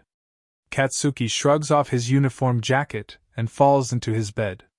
His comforter billows out around him, smelling like stale dust and his own sweat. Apparently, no one had thought to clean his room while he was gone. He turns over and stares at the blank wall his bed is pressed against, the featurelessness of it somehow calming. His blink slow. He falls asleep, and it's like fading out of existence. He wakes up with a gasp, unsure, at first, of what woke him. His uniform shirt is wrinkled to hell and cool against his clammy skin, and at first he thinks it might have been a nightmare. But he can't remember anything beyond falling asleep after classes. It's dark in his room now, and no light comes from under the door or from behind the curtains covering the windows and the door to his balcony. He must have slept for hours. Katsuki sits up, disoriented and stuck in the last bits of sleep. His hair is plastered to his head on one side, and his mouth is dry, and he's hungry, but something woke him up from his deep, dreamless sleep. His heart pounds in his head and against his ribcage and through the rest of his body. There's a tap on his window. Small, unobtrusive but persistent. Katsuki holds his breath and stares at the curtains like he'll somehow develop X-ray vision to see through them to whoever is on the other side. He has the terrible thought that this is the nightmare and that his kidnappers, the League or Robo-Bitches posse, are back for him, and he scrabbles for the door. His eyes are wide, and his chest hitches, and Katsuki catches sight of himself in the mirror leaning against his wall. He looks like a pathetic fucking coward who's about to run for help over a bump in the night. He glares at his reflection despite the icy fear running over his muscles, making his movements stiff, and he forces out a shaking breath. Katsuki takes one step toward the curtains, then another. He raises a hand. Without letting himself think twice, he yanks the curtains open, revealing his moonlit balcony on the other side, and suddenly, he's face to face with Deku? He splutters, and he unlocks the balcony door, flinging it open and bringing in a gust of cold, spring air that raises goosebumps over his exposed skin. Deku flinches at the sudden movement, hunched over and wide-eyed and still in a fucking hospital gown, covered in bandages and glancing over his shoulder every few seconds like he's being chased or hunted down. What the fuck are? Deku pushes past him, knocking Katsuki away as he forces himself into the room. He turns, locks the door, and pulls the curtains tight over the windows in one fluid, practiced movement that leaves Katsuki gaping as he fumbles for his lamp. Light floods the room, and Deku might as well hiss at it with how he shrinks away. His skinny shoulders heave with the force of his panicked breathing, and they stand in wordless silence for a long moment. Nana! I'm not! Deku shakes his head, burying his hands in the strands as he paces Katsuki's room like a caged animal. He shakes his head again and tugs at Katsuki's dresser until it's pressed against the door, jamming a chair under the doorknob of the closet door and pressing himself against the corner with the best view of the balcony and the rest of the room. Deku makes himself as small as possible and hides his face in his knees. Katsuki sits down on his bed, blinking. His mouth moves around more questions than he knows how to ask as he and Deku watch each other. What the fuck are you doing here? Katsuki tries, his voice pitched too high. He curls his hands over his knees, further wrinkling his uniform pants. It wasn't safe in the infirmary, Deku murmurs, and his voice is too small and murmuring. Not Nana's and certainly not Deku's. Katsuki fumbles, his mind going blank. What are you talking about? He asks instead of saying anything productive. Of fucking course it's safe in the infirmary. It's the... He comes back to himself, his spine going stiff in a half-second as he tenses. Who the fuck are you? I felt it, it wasn't safe. The body brought me here, so it must be safe here. Deku shakes his head again, clutching at his hair and curling tighter around himself. To my room? Katsuki blinks once and drags a hand over his face before standing and stalking toward Deku's corner. He looms over the nerd. I'm gonna ask again, who the fuck are you? It makes no sense that it brought me here because I like to work alone, so it must have been 9. It was 9's doing, yes, because I would have gone somewhere by myself, where there is no one and no danger. It must have been 9. Stop fucking calling him that, Katsuki growls, and he grabs the front of the hospital gown and drags Deku to eye level to sneer in the nerd's face. He has to remind himself that it's Deku's face, his body, but it's not him. Even for all the muttering he does, it's never like this. Never so frightened. His name is fucking D, his name is Izuku, and you better call him that, all right? He brings Deku closer, and the nerd nods frantically, hands scrabbling uselessly against Katsuki's wrist. Sweat plasters curls to Deku's freckled forehead, and he smells like the night air, and... Did you fucking run here from the medbay? Deku pauses. Nods again, this time slower. Katsuki growls and drops him, and he crumples back into his corner. You vestiges are just going to keep messing up his body if you all keep acting like this. God. Damn it. Katsuki runs a hand through his hair, growling and cursing to himself as he paces the room. The barricade against his door makes him feel trapped and claustrophobic, but that's the least of his concerns. Tell me who you are. Hikage, Deku squeaks. He hides the bottom part of his face in his knees again, and all Katsuki can make out are his wide, green eyes that glow in the lamplight. I was the fourth user of One for All. Shinomori Hikage. Katsuki nods. Fourth is pretty early. As far as Katsuki knows, Deku's insights on the second and third users is limited to nothing, and the fourth user was mostly a recluse in terms of heroics. They couldn't find much on him when they went to research him in old databases. Your Quirk? Hikage glances away. Swallows hard. Danger sense. Katsuki sighs. He wishes he had just stayed asleep. On the bed, his phone lights up with a buzz, illuminating the wall with harsh light. He grunts and snatches the phone out of the mess of his sheets, swiping on the 4 new messages notification. Shitty hair, 347, hey bro. Wanted to remind you that there is class team RW actually more like in a few HRS, and also that I am here for you if you need to talk BC. I heard you through our wall, lol, go to sleep dude. But I am here for you like I said, you are best man bro is RT next door YK. Shitty hair, 354, but also please be quieter, I am trying to sleep over here, not all of us go to bed at 5 p.m. Shitty hair, 356, also you might want to buy a new remote and apologize to the class BC. Danks wanted to watch one of his soaps tonight, and couldn't. TBC you broke the remote YK. Just saying. Okay, good night, see you in class. Shitty hair, 401, glad to have you back. Really miss you bro. Katsuki sighs and shuts off his phone without responding. He throws it back onto his bed, not caring about where it lands. He should care, he should charge it for tomorrow, probably, but he doesn't have the energy. He slumps over on his bed and stares at Hikage, where he observes Katsuki's every move from the corner of the room. We need to go to sleep, he mutters. You and me. Sleep. Hikage doesn't say anything for a moment, rocking where he sits so that Deku's shoulders knock into the walls like a pendulum. I do not feel my host's need for sleep. Katsuki turns this over in his head before closing his eyes and cursing under his breath. You don't feel tired? Not at all. You can't sleep? Hikage shakes his head minutely. Fucking hell. Katsuki considers the idea that this really is a nightmare, but the edges of it are too sharp to be anything less than reality. Physical feelings like that are attached to the soul and his body. We feel nothing like that through One for All. His pain, his tiredness, those belong to 9. Izuku. Katsuki corrects, tired? Izuku. Hikage tries.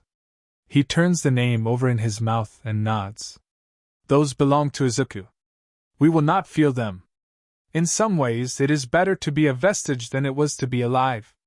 Hikage snorts a laugh at his own comment, which Katsuki scowls at. This guy is fucking weird. He makes Katsuki miss Nana. Yeah, well. Whatever the fuck, I'm still fucking kicking, and I'm exhausted, so I'm going to sleep. You can stay here and watch for danger. I don't care. And he doesn't. It should weird him out, it would, any other day, to think that someone is going to sit in the corner of his room and watch him sleep, but he's already halfway unconscious again. It's always taken him days to sleep off Recovery Girl's quirk. Sleep well, Katsuki, Hikage murmurs, tucking himself into a neat ball as Katsuki rolls over and settles. He mutters something like shut the fuck up, thinking of how his sleepovers with Deku used to be so simply when they were kids. Now, there's soul comas to account for and nightmares, and Katsuki is still in his school uniform while Deku is in a hospital gown. He thinks of how easy everything would be in any other life than this one, and then he falls asleep, Hikage watching diligently from the corner.